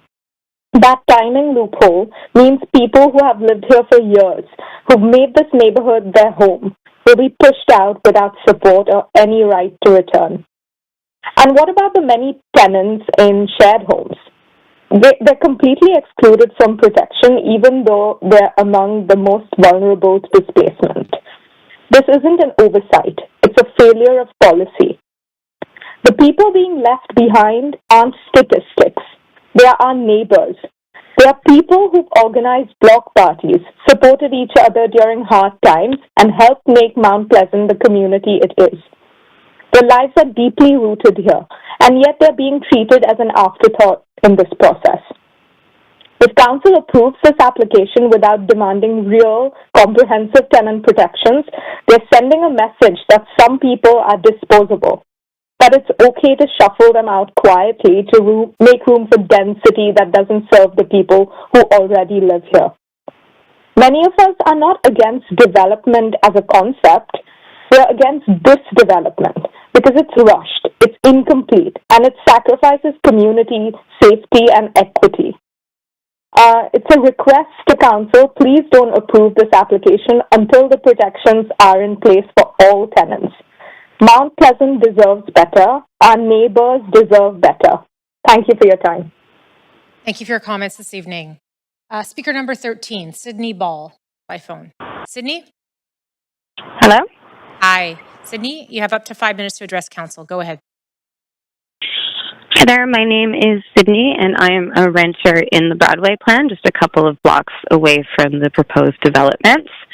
I am opposed to this project, mainly because I can't see any reason any of us would be accepting of a project like this that would change density so much and still not be able to accommodate every single renter as having an affordable place to live at its completion. The numbers that we're hearing that 35% of tenants aren't eligible is actually common, we found, in the Broadway plan. And part of that is because when people move into these buildings, it can take years for development to go in from when that application is submitted. So rather than they've just been here for a year, sometimes these people have lived in these homes for years and still are not eligible under the TRPP. And oftentimes they're not notified at all by their landlord that their building is under redevelopment. I don't see how this is going to happen when the accountability for such is never placed upon the landlords or developers. It's placed on these third-party groups called tenant relocation specialists, often relocation specialists that are owned and operated by the same people that are the development company. I think I also want to point to the TRPP not really considering the ways that people live and not really designed for tenants with their lives in mind. We've heard earlier from staff that the TRPP is considered by tenancies, not by tenants or individuals that live in a project. And we have questions about what would this do for roommates. A really common situation in Vancouver. A lot of people live with roommates. A lot of people don't live on the lease. And a lot of people don't live on the lease specifically because then if they both live on the lease and someone needs to leave to get their rent jacked up, it's actually a protective thing for a lot of people to not be on the lease. And yet somehow now they won't be eligible for protections. This also impacts multi-generational households, most often which are families and people of color. And we've also found that nobody specifically, whether it's the city or the developers or the relocation tenant specialists, take responsibility for any tenants who can't speak English as a first language or aren't competent enough in English to be able to understand the development packages that are going out. This is horrific for our most vulnerable in our communities. So if you can't make sure to even be able to translate something into a different language, I wonder how we're thinking that the TRPP is at all sufficient to help protect tenants in the Broadway plan. There is already no place to go for these tenants. We haven't figured out something called swing sites, although it's suggested here. I do want to note that Council previously, I believe is still the case, can make changes on any redevelopment to require maybe that swing sites are used to require that the TRPP is eligible for all tenants. These are things that are possible to do tonight. And I would like to see Council try to explore as many of those options as possible. These questions are coming up for us over and over again with every single redevelopment, and they're all the same questions because for all of us tenants that are living in the Broadway plan, we're wondering when we're next, and we're watching how little people are considered who are living in their rental homes. And it's terrifying, and it's awful to feel the pressure and to watch your most vulnerable neighbors and know that nobody is going to be enforcing the TRPP, no one's going to be forcing compensation, no one's going to be looking out for them except for each other as neighbors. And that's what we hope to do tonight, and I hope that council doesn't approve the project as it currently stands. Thank you. Thank you for your comments. Speaker 14, Q Lawrence on the phone? Nope. Okay. I'm back. Speaker 15, Liam Fox. Are you on the line? No, Liam? Hi there, can you hear me? Yep, go ahead, Liam. Hi, thank you. So my name is Liam Fox. I live in Mount Pleasant, around the corner from this proposed rezoning and development, and I'm also a renter. And I just wanted to echo, actually, what the caller before me, Sid, said about watching the shadow of these developments kind of creep slowly towards us and, just waiting for the other shoe to drop. So I really care about this discussion because these are my neighbors and these are my friends, and also this is something that can and likely will happen to me in the future. So I want to speak in strong opposition of this application. We've already heard, I think, some really good points about all the different issues with this application. I don't necessarily need to repeat them too much, but I think I will, just to kind of really drive the point home here. And I first wanted to point out that I think a lot of the concerns that we've been hearing about the inadequacies of the renter protections through policies like the TRPP really have to do with the political moment that we're living in this city council. And so I really wanted to frame my comments around the issue of affordability and how council will continue to fail residents in its objectives of making a livable and affordable city if it proceeds with this rezoning. So what I think all of this really comes down to is the question of whether the city and council is going to put the lives of high-income renters over lower-income working-class tenants. And, I think what city council has really been signaling to people who live here with approvals like this one, or like the one that we saw last week for the commercial Broadway towers, is that the city wants numbers, right? It wants quantity over quality. It wants absolute number of new units coming online over any kind of concern, really, with what impact that build-out has or the social quality and consequences of those builds. There's very little oversight on the few tenant protections that do exist, and what's more, there's almost no accountability mechanism for the increasingly likely situation that a project's unable to compensate tenants in the issue of a relocation. So it's dispossession. It's dispossession pure and simple. It's displacing people in livelihoods, and what's more, council doesn't even have to live up to its own policies like the TRPP or can change them on a whim. It can simply push through these projects regardless of the social consequences because, let's face it, at the end of the day, most of the councillors here aren't the ones who are going to have to deal with those consequences. So just a few days ago, we heard that council approved the controversial commercial drive towers, and there's a real possibility that none of those 1,000 units that it will create will actually ever be remotely considered affordable. And despite the absolutely desperate need for housing, affordable housing that the majority of people need in the city right now, council approved it. And on what grounds did they dismiss the concerns about affordability? I have a couple of quotes. The first from Councillor Rebecca Bly, who says, "Is it expensive? Yes, living in the city is expensive, but the more units we have coming online, the further down our rents are going. That's just the reality. That's actually the truth, and that's what the data shows us." Or the words of Councillor Pete Meisner, who said, "Would I like to see more affordability? Yes. But right now there is no affordability on the site because there's no homes on the site."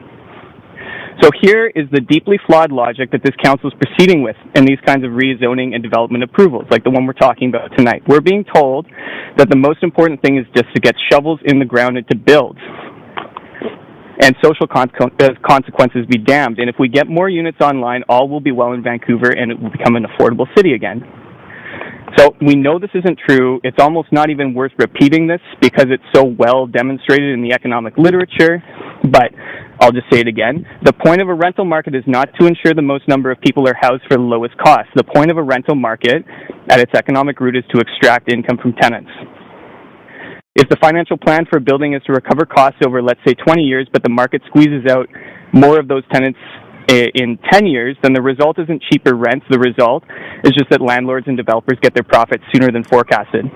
So we're operating on some incredibly shaky logic and, to be honest, some pretty magical thinking, and we're quite literally sacrificing low-income tenants to make it happen.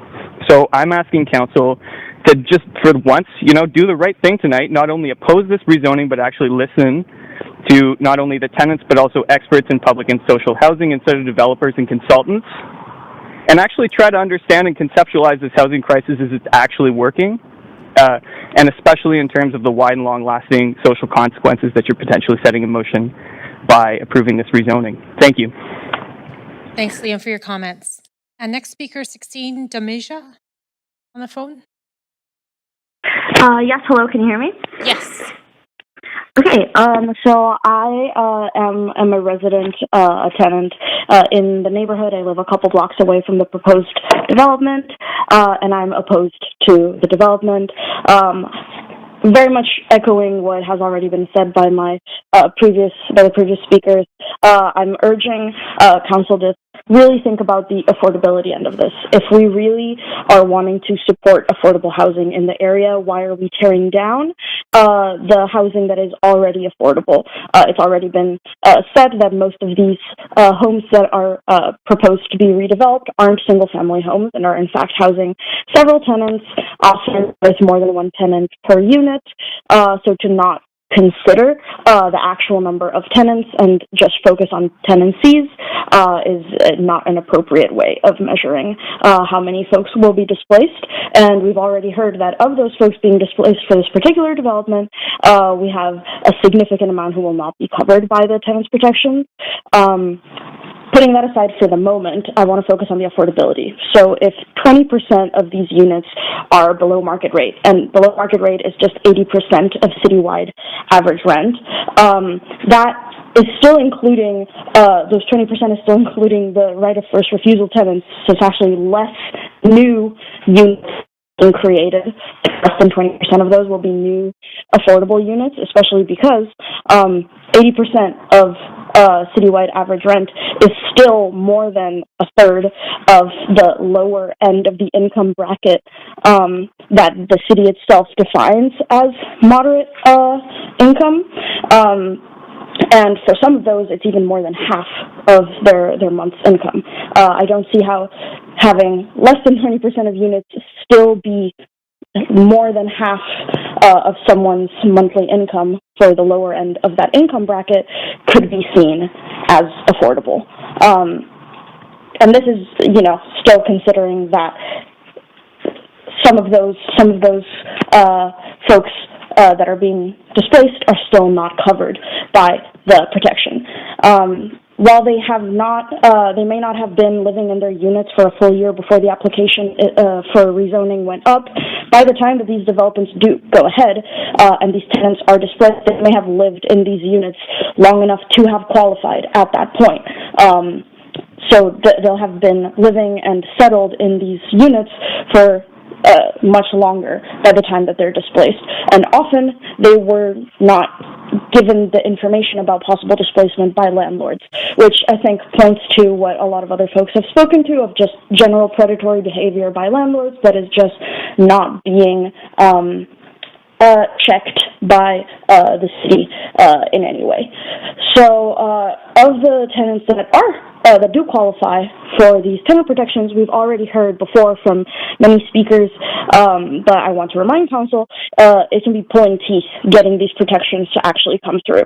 It can lead to months or years-long gaps where these tenants that are allegedly qualified for these protections, and they're left without these protections or compensations for months at a time while trying to get them to actually come through, and instead are being left with the absolute stress and anxiety of not only being displaced, but also having to fight with their neighbors and no one else to help them to get the protections that they're owed. So that's just on the actual tenants that are being affected. But just in terms of the street itself and the feasibility of the project, it's already dangerously cramped. The visibility is limited for drivers and cyclists because of how many cars are parked on both sides of the street. There's already accidents that happen because of this limited visibility and how cramped the street is. So adding not just the actual construction period, but this many more units with no feasible way of parking all these cars, I can only see this becoming more dangerous for existing tenants, new tenants, along with the displacement that is simply not being properly checked to protect the people that will be displaced. So I'm urging council to oppose this development until all tenants are protected and until the development itself is more appropriate for what is the character of the neighborhood, the affordability that is required for new developments to actually make the city more livable, and for the actual Thank you, safety. Demisha, for calling in this evening. That's your time. Thank you. Speaker number 17, Alex Dempsey. Alex, are you on the line? I'm here on the line. Can you hear me? Yes, go ahead. You have up to 5 minutes. Hi, my name is Alex. I live in the neighborhood and I am opposed to this development. My first sort of point, I'm looking at East 10th now out the window. I don't see a single available parking space. I don't really understand the feasibility of having a tower with no parking that could potentially house many more people in a place where there's not even currently any parking. I also notice there's so much bicycle traffic. There's not a single moment when I don't see someone going down the street. This is a neighborhood that's full of children. It's full of families. To me, it doesn't seem safe at all to have any more cars around here to increase the density. I also wanted to speak to some of the same stuff that people have already mentioned about the affordability of these new units. It is also very much a good point I've heard people make. It's not a housing crisis, it's an affordability crisis. There are plenty of units, apartments in the city of Vancouver, but many of them are vacant. Many of them are used as Airbnbs. They don't actually rent at anywhere near affordable prices for people who live in the city. And this plan doesn't actually have any space for actually affordable units. Instead, they use the phrase below market rate to make it sound affordable, but it's not. And it's, in fact, not affordable for many of the people who currently live in the neighborhood and who are going to be displaced. And when it comes to the tenant protection, the TRPP isn't as much protection as it claims to be, because as far as I've seen, there's no way to enforce it. There's no way to ensure that the people who are covered, and those are just the lucky ones who are covered by this protection, actually get what they need. And I mean, if we have seen anything from the past, know anything about developers in Vancouver, and many measures are taken to prevent these rights, these protections actually going to tenants more. Like, for example, people being pressured to leave before the date where they become eligible for protection. The people in charge of finding, of helping these tenants, as someone mentioned before, are hired by the developers. So I don't really feel confident that they have the interest of tenants in mind. The neighborhood also, I have concerns about when it comes to the right of first refusal, how much of a benefit that really is, even if it is enforced. And in best case scenario, the tenants who live here currently receive these protections, because there's a big difference to me between the housing that currently is in this neighborhood and a shoebox apartment and a tower. You know, there's a difference between living somewhere with all these 100-plus-year-old trees right out the window with this neighborhood community, and living on, you know, the 8th floor of some tall building in this, like, tiny space. It doesn't seem like an actual equivalent exchange to me, and I imagine many people who live here are going to be displaced rather than accept that downgrade. And again, that's best case scenario. If they are actually receiving the protections that they're told that they're going to get. I don't think that a plan like this could go through without, or should be considered to go through without creating some way to enforce supports for the people who currently live here and who are going to be displaced. At the beginning of the meeting, Mr. Fast was asked if they would consider potential financial support. That doesn't really mean much to me. Agreeing I might consider that in the future is equivalent to being like nodding your head and not listening. I would like to see some actual paper confirmation in writing that is legally enforceable, that the tenants who are part of this plan will receive the protections that they deserve. I also am concerned, I mentioned the trees on the street, that's also been mentioned before. These can't just be replaced by little seedling trees. They are very old trees. If you walk down the street, it's not the same temperature to walk down a street that has little small young trees versus one that has 100-plus-year-old. Alex, that's your time. Thank you for calling in this evening. Okay. Thank you. Speaker number 18, Rusaba. In person. Wonderful. Good evening. You have a presentation? Yeah, the first slide is a video, so I was wondering if that can be playing maybe like when it starts. Do the clerks have that? You have that? Okay, yeah. Thank you so much. Okay, I'm just setting my timer now. Yeah, no problem. Good evening, Council. My name is Rusaba, and I'm a tenant living at the proposed site. I'm speaking in opposition to this proposal, and I'm asking you to act now to remedy the major issues that are emerging regarding the implementation of Broadway Plan renter protections at this site. I live in a 5-unit building on 10th Avenue, one of 3 buildings affected by this proposal. In total, 20 people live at this site, and we are all renters. So just to situate you, there is a video that is meant to be playing. I don't know if it is. Not yet. Okay, I'm hearing from the clerks that they do not have a video. Just an image. Oh, it definitely is a video. I have it on my computer. Okay, we're just going to pause your time here. Sure, thank you. And see if we can. It might be kind of a large file, but I did send it as like a Google Drive link. Just give us a moment to take a look for that. Oh, sure, thank you. Council, just take a 1-minute recess for the purpose of looking for the video.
Council, we're just going to take a few more minutes. So those of you online, good time for a bio break, stretch the legs, grab a glass of water, and I'll let you know when we're back. We're just looking for the presentation. Is it helpful to have the file that I have on my computer at all? Like, I did send it in by email. I have the version with the video here.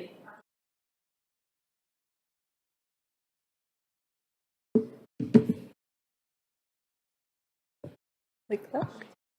Thank you.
Yeah, we'll start your time again. I'm just going to confirm that we have enough counselors online. We have, so.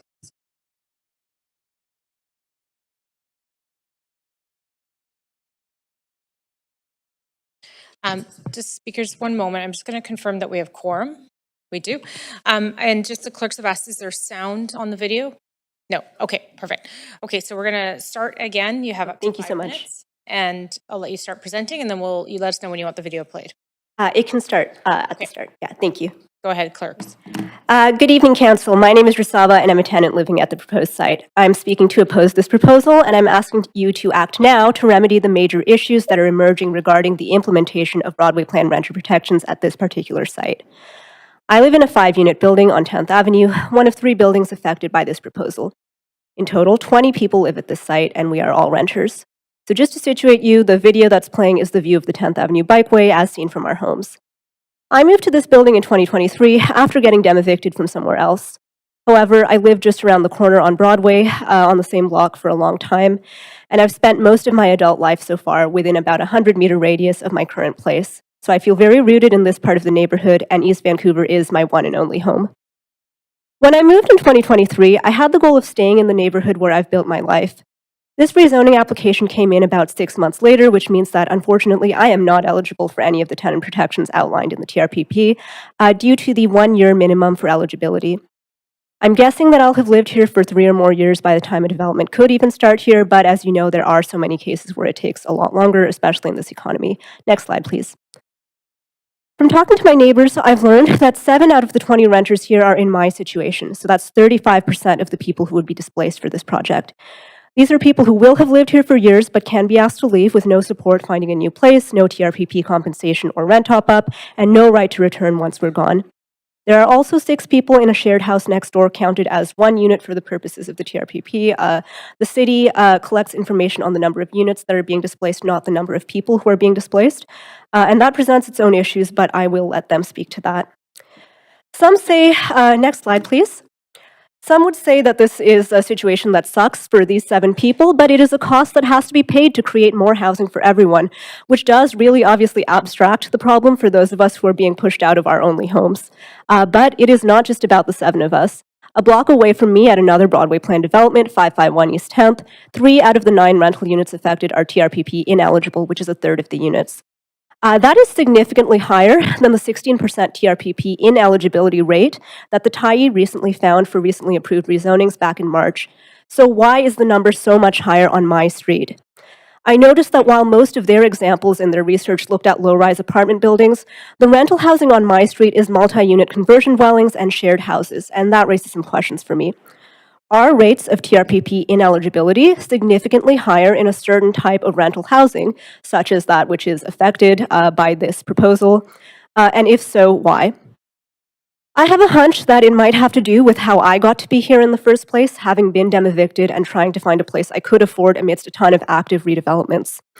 If I left my current place and managed to stay in the city, I could see the same thing happening at my next place, given the rates at which these projects are coming through. In other words, it's a cycle of ongoing displacement with years of misery ahead for those of us stuck in it if we do manage to stay in the city. The bigger picture question for council is, if ineligibility rates are as high as 1/3 or more on streets like mine, how will the city seek to understand and address the true picture of Broadway Plan displacement? This problem is especially urgent for low-income residents. Next slide, please. Since applicants and the city don't collect information about housing barriers and tenant needs from TRPP ineligible tenants, and that is my situation. I'm a student and I'm a worker in a precarious field. I happen to have the right set of skills to be able to read up on the policies and navigate different resources, but for every person like me who is financially constrained but able to do those things, I have no doubt that others are falling through the cracks. How many low-income people are being pushed into homelessness or inadequate housing as a result of Broadway Plan displacement and the high rates of TRPP ineligibility that are emerging on streets like mine? By the same token, how will the city gather data on this problem and seek to remedy it? Next slide, please.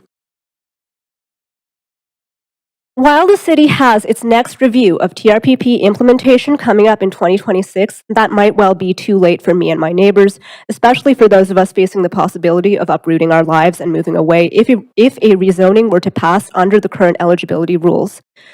So my main question for councillors is, procedurally, what are the avenues that are available to you to remedy these issues now, before many of us may be displaced from the city for good? So that is to say, preferably before next year, and ideally before you let this project move any further. A few weeks ago, council voted to affirm that housing is a human right.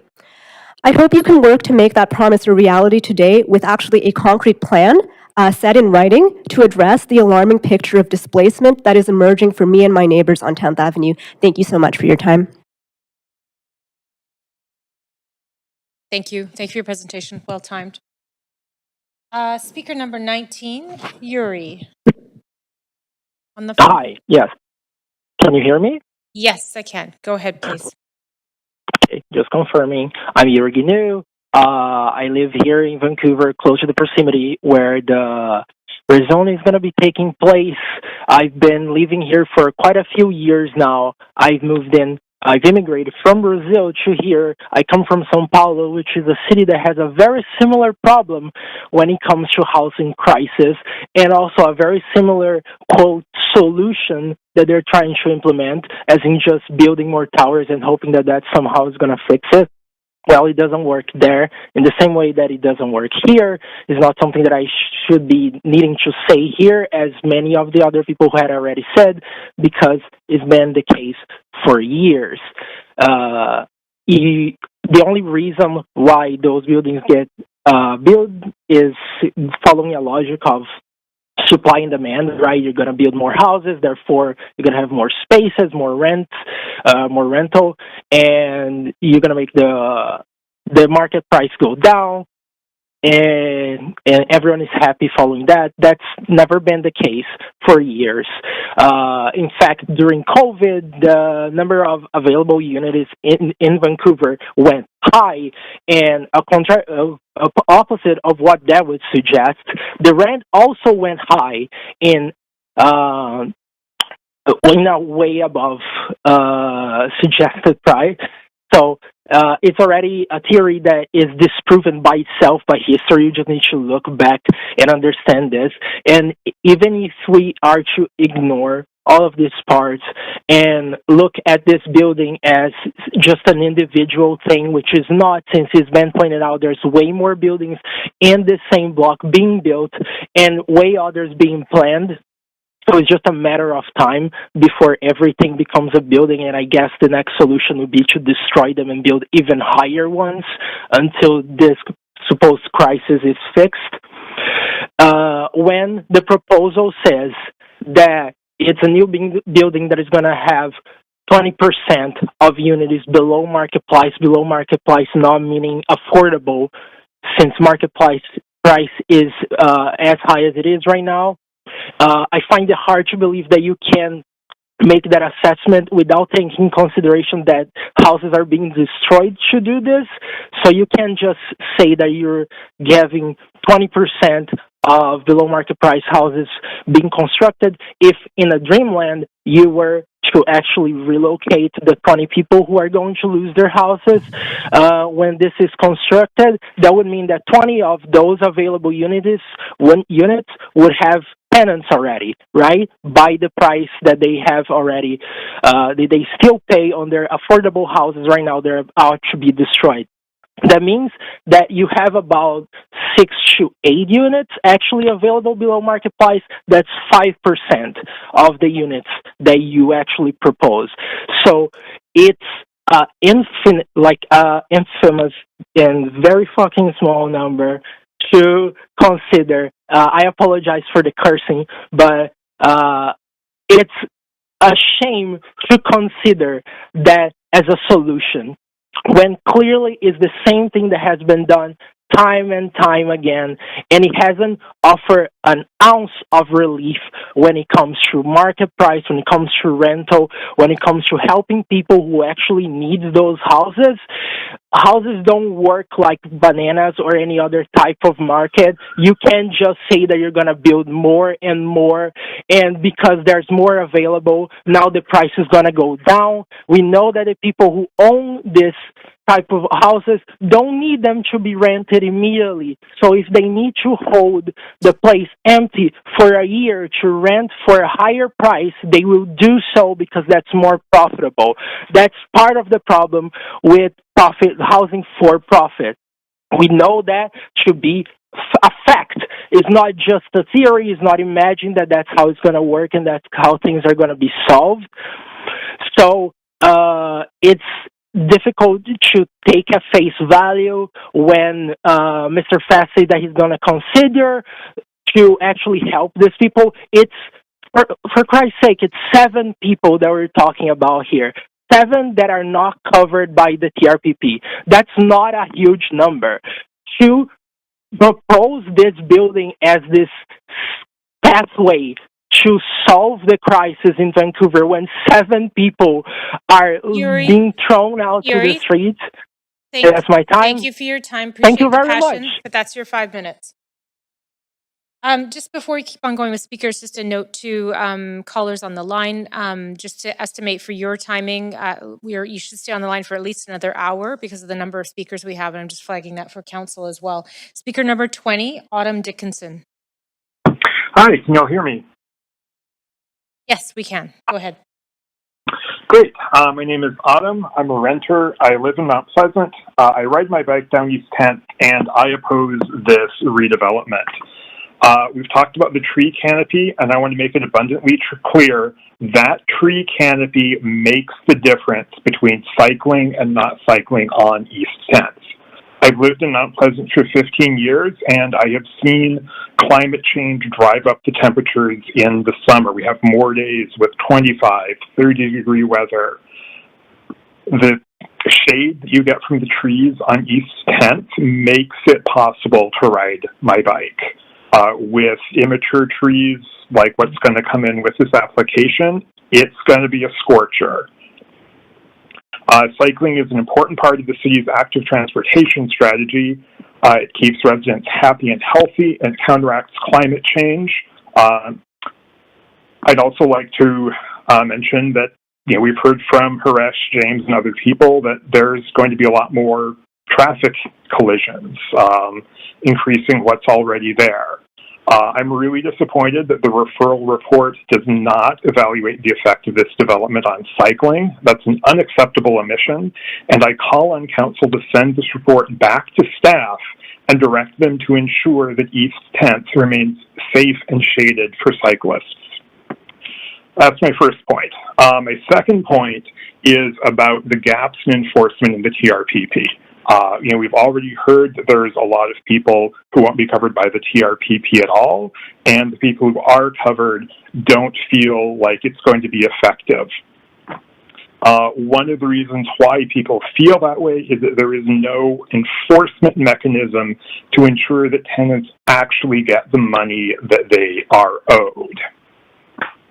The intention, which is very good, is that tenants get paid when you move out. You cover your moving expenses. You need that to move. If you've been there a while and you're entitled to compensation, you need that compensation to pay for your higher rent. You need it when you move. But the only enforcement is at the time when the developer is looking to get the occupancy permit. That's usually 3 years after the tenants have moved out. And what we're seeing on the ground is developers saying, yeah, I'm not paying you until it's time for the occupancy permit. Take a hike and come back and talk to me in 3 years. Now, fortunately, the TRPP was amended earlier this year to try to address this. The TRPP is now much clearer on what the intention is, but it still has the same lack of enforcement. The TRPP was updated in February, and in the months since, people with the VTU have still been hearing from tenants who can't access their TRPP payments. The change in policy is not having any teeth because there weren't any teeth in it. The tenants in this development will be in the same position. They'll risk the same 3-year wait, and that's assuming that this project does move forward promptly. There's a lot of things that can delay this project. There's the slowdown in condo sales we're seeing in Vancouver and across the Lower Mainland. There's lenders tightening the reins. There's the tariff situation with the United States. Every year this project is delayed is a year that tenants risk going without their TRPP payments. So I encourage voting no on this proposal. Thank you. Thanks for your comments. Speaker 21, Torn McLaughlin. We have Torn online? Here. Torn, go ahead. Can you? Yep. Oh, can you hear me? Okay, sorry. First time I've done this. And since it's the first time I've done this, I think I'll just make a few observations. It seems like, there have been a few comments about how many callers there are on the line. And I note also, like, the emptiness of the room that I see online, too. And I wonder, like, what is the effectiveness of a public hearing like this when, so many voices are heard by so few, and those few are then called upon, to represent the stake of so many on a council that is obviously uninterested in much part in hearing them. Okay, so there's an opening concern. I have a lot of respect for the jobs you do. I know they're tough. I know you work long hours, but I just wanted to make that observation, right? I live just outside of Mount Pleasant. I'm not one of the renters affected by this proposed development, but I am a renter in the city, and I've been able to live here at what you say is below average market rate. So, of course, the figures from the CMHC represents a very wide range of rents. Like, I've got friends in the city who, one's a doctor, one's a gemologist. She's actually a diamond prospector and a doctor. They pay $5,000 for their apartment, and they are being priced out of the city. Anyway, so I think we're looking at a big picture here, but we're also looking at the sort of benefits or drawbacks of a certain proposal. So I'll try and restrict my comments to this proposal. I think the council has an opportunity to reject what is obviously an opportunistic sort of literal land grab or space grab in the rezoning of this development project from 8 stories to 17. I think that this is sort of part and parcel of the suite of new sort of relaxations of developer responsibilities, financial responsibilities that the city ushered in today, June 17th. They've taken, the flexible development cost levy down. They've deferred community amenity contributions. So actually the amount has been quartered, that in millions has been quartered from 20 to 5 that developers are required to pay upfront. That is meant to be redistributed into the community, as the name implies. There's a move to sort of refinance, to move away from the banking system and to move into private investment as a means of securing bonds for developers so that they can use sort of their liquid cash assets, et cetera, et cetera. Anyway, I think that this project represents a part and parcel of this sort of suite of relaxed guidelines and requirements for developers for the Broadway plan. So I think we have to view it in that context. And I think it is wholly irresponsible of council to approve anything, any new development that leaves over a third of the people that live in the currently affordable housing out in the cold. So that is, other people pointed out, all 20 people will have to vacate, find new homes, and then decide whether or not they want to apply for first right of refusal. Their ability to do that is restricted by many things. I have a 6-week-old daughter. I would only be able to raise her here if my rent remains stable, as it has, due to rental protections, like the maximum increase. Of course, all bets are off when development speculation is allowed to occur like this. So I think this project at this time represents sort of unabashed exploitation of a loophole to not protect the people that are living on the Broadway plan. Okay, what else do I have to say? I could go on about the trees, as many have. I could go on about the bike lane, as many have. What else do I want to say? I guess I just want to reiterate, I'm opposed to the proposal as it is, certainly, but I'm also opposed, and I think Council has the obligation to reject it as is proposed in order to reevaluate it in accordance with original Broadway plan guidelines. So there's that, and I also think that the council has moral and economic, frankly, responsibility and a sort of political responsibility to its citizens to rethink developments of this type going forward, especially in the sort of loophole environment created by this suite of new relaxed financial obligations for developers, and the fact that the Broadway plan protections don't come up for review until next year. So we really have a situation. Yeah. Just Councillor Dominato, just stay on the line. That is your time, but I just want to just address a couple of comments that you raised and questions. Sure. I just wanted to share with you, I know you were asking about participation of council in this evening's public hearing, and we do have 9 councillors out of 11 members of council participating this evening. Some are participating online. And since it's your first time, we put in a hybrid model during COVID because it was the only way we could conduct meetings, and we've continued it in the interest of enabling some flexibility, particularly for members of council who have children or other caregiving responsibilities, and to offer some flexibility. So we do have 9 members of council participating this evening.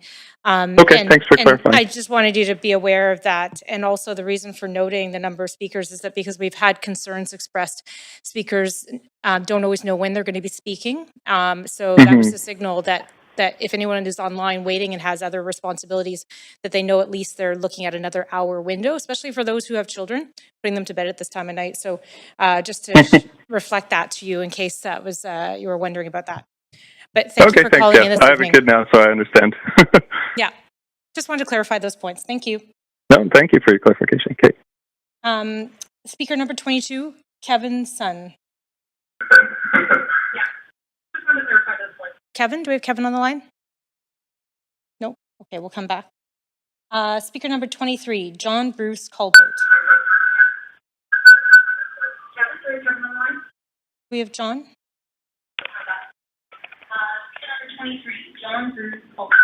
John, if you could just turn off your computer. Yes. Yeah. Am I coming through? Yep, we can hear you. Go ahead. Okay. Yes, my name is John Colbert. I teach at UBC, and I'm opposed to the development plans for the 400 block of East 10th Avenue.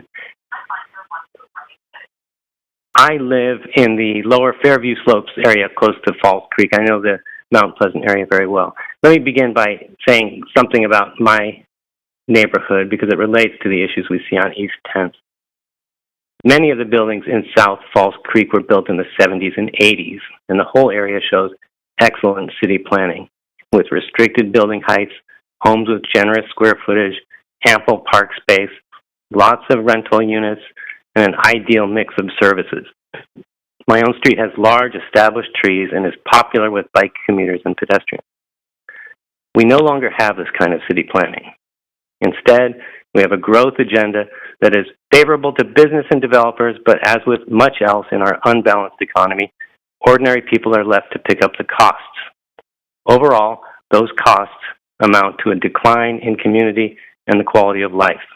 I hope Council takes to heart the testimonies from our speakers tonight about the very real danger of lower life chances due to the Broadway plan as it now exists. Life is good on East 10th Avenue today. Many people have modest incomes, but rents are comparatively reasonable. Speakers have already aired concerns about affordability and displacement.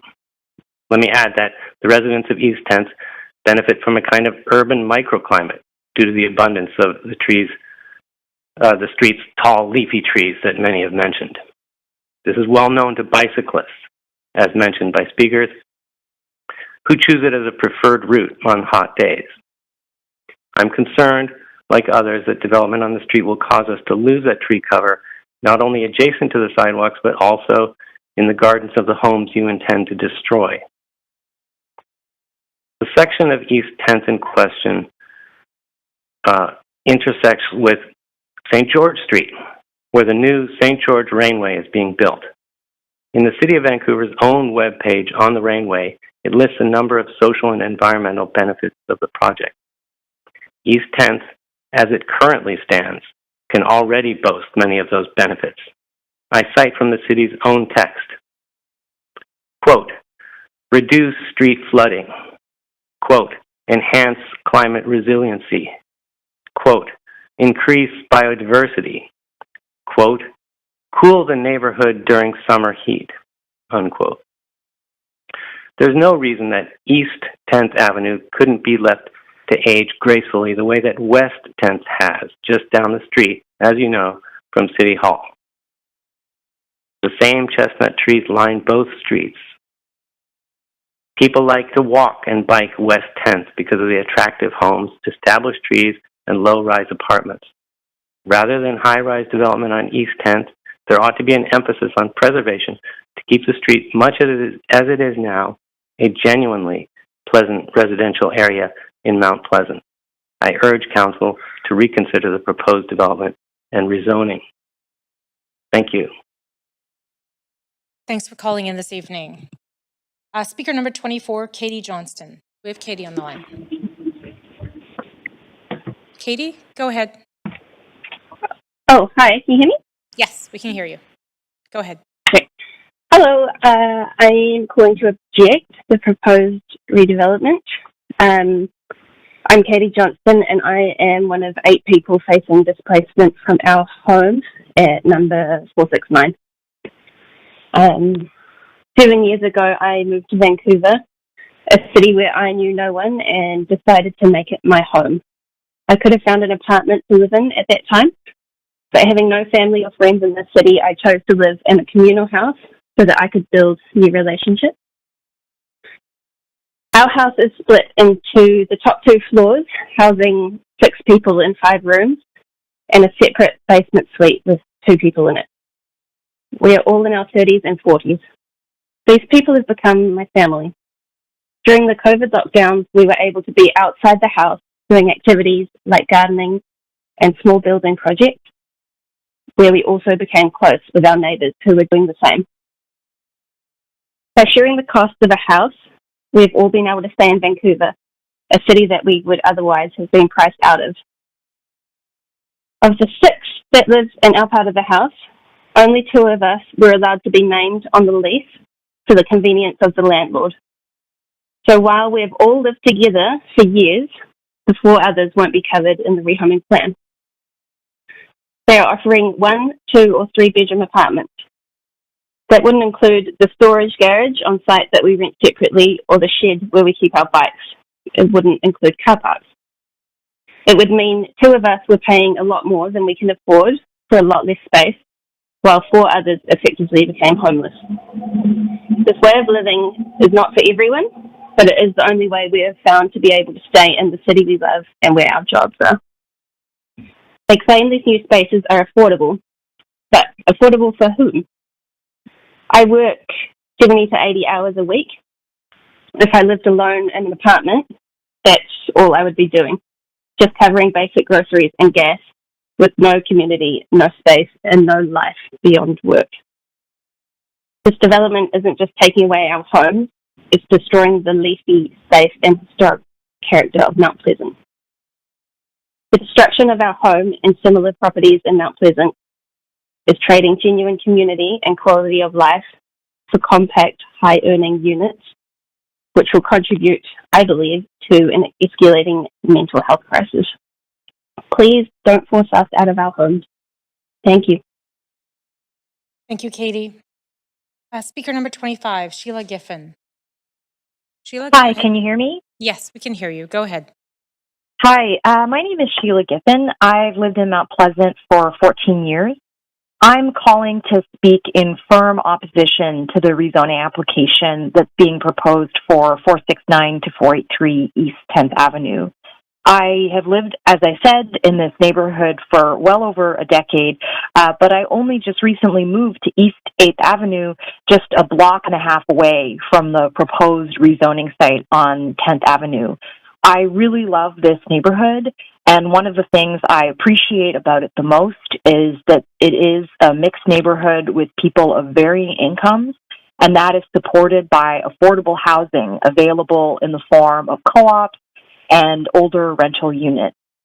In the fall, I attended a family-friendly Halloween block party hosted by many of the renters who are affected by this rezoning application on the 10th Avenue block. And I got to know people who are fighting to save their homes and community from demolition and destruction. And there has been a lot of discussion so far about the inadequacies of the tenant relocation and protection policy. I know there are proposed protections in place for those people who are displaced by the Broadway plan, but as people have noted, many of those proposals lack depth, clarity, and a clear sense of how they will be followed through on. But I want to point out, as others have, that in this particular rezoning area, more than a third of the existing tenants are not eligible for these protections. And I'll repeat a statistic that has been mentioned already, that out of the 20 people who will be evicted from their homes as a result of this rezoning, 7 of them cannot access any renter protections, and they will not be eligible for a unit in the new building. And the consequences of this displacement are very severe. As we all know, there is a skyrocketing cost of living in Vancouver, and it means that when you lose housing, it poses a really serious existential threat to one's livelihood, safety, and security. These are people's lives at stake. So this rezoning application should be, I think, rejected outright, or at the very least, it needs to be reconsidered and amended to provide better protection for all those who risk being displaced by the development. And I want to urge every councillor present to vote against this rezoning application. There should be, as I said, at the very least, a new proposal, a different proposal that protects all tenants from displacement. I also want to echo a set of concerns that have been circulating among many of the speakers concerning, issues with the proposed development plan and how this will impact people who have lived on this block for years and sometimes even decades. We all know that economic conditions are forecasting the possibility of a global recession. We have seen in the last quarter that condo sales have slowed. We've seen construction projects, halt or be delayed. And all of these conditions make me think that there's a real possibility that the timeline for developing this particular tower will be either massively extended or even that the project will need to be abandoned and sold to another developer. And in the interim, there are so many currently happily housed people who pay a reasonable rent who will be displaced either permanently or potentially for years before being able to return to the neighborhood that they have come to cherish as their home. I also think the proposed tower is not at a scale that is appropriate for the street or the area. And I say this as somebody who knows the area well, has lived here in the general vicinity a long time, and is very attached to the current character of the neighborhood. Many of the newer condo developments in the immediate vicinity, I'm speaking to the one even just around the corner from the rezoning site at St. George and Broadway, or down the street at Broadway and Carolina. They are zoned for 5 to 6 stories. This size helps preserve the character of the neighborhood while still expanding housing capacity at a manageable scale. The sudden imposition of 2 massive towers on a previously quiet residential street Sheila, I have to is the interrupt wrong you. approach. Sheila, that's your time. Thank you so much for listening. Just wait for a moment. Thanks very much. Sheila, just stay on the line. I see Councillor Montague's on the line and may have a question for you. So I'm just going to advance him in the queue. So just hold on the line. Sure. Accidental. Okay. Nope. That's all right. Okay. No questions from. Okay. Thank you. Thanks for calling in this evening. Yeah. Thank you. Okay. Thank you, Sheila. Next speaker is speaker number 26, Raquel Baldwinson. Raquel? Profound. Hi, how are you? You have 5 minutes to address I'm council. well, thanks. Go ahead. Okay, so hi, I'm Raquel Baldwinson. I'm speaking on behalf of myself and my friend Catherine Roback tonight. Catherine was scheduled to speak this evening, but she has had to retire. We would like to speak in opposition to this proposed development. Catherine and I are neighbors in southeast Vancouver. Catherine is 80 years old. This morning, Catherine received the sad news that her dear friend, Alexa, also 80, has passed away. 50 years ago, Alexa and Catherine were both single mothers in their early 30s. They decided to combine their resources and rent an apartment together on East 10th Avenue.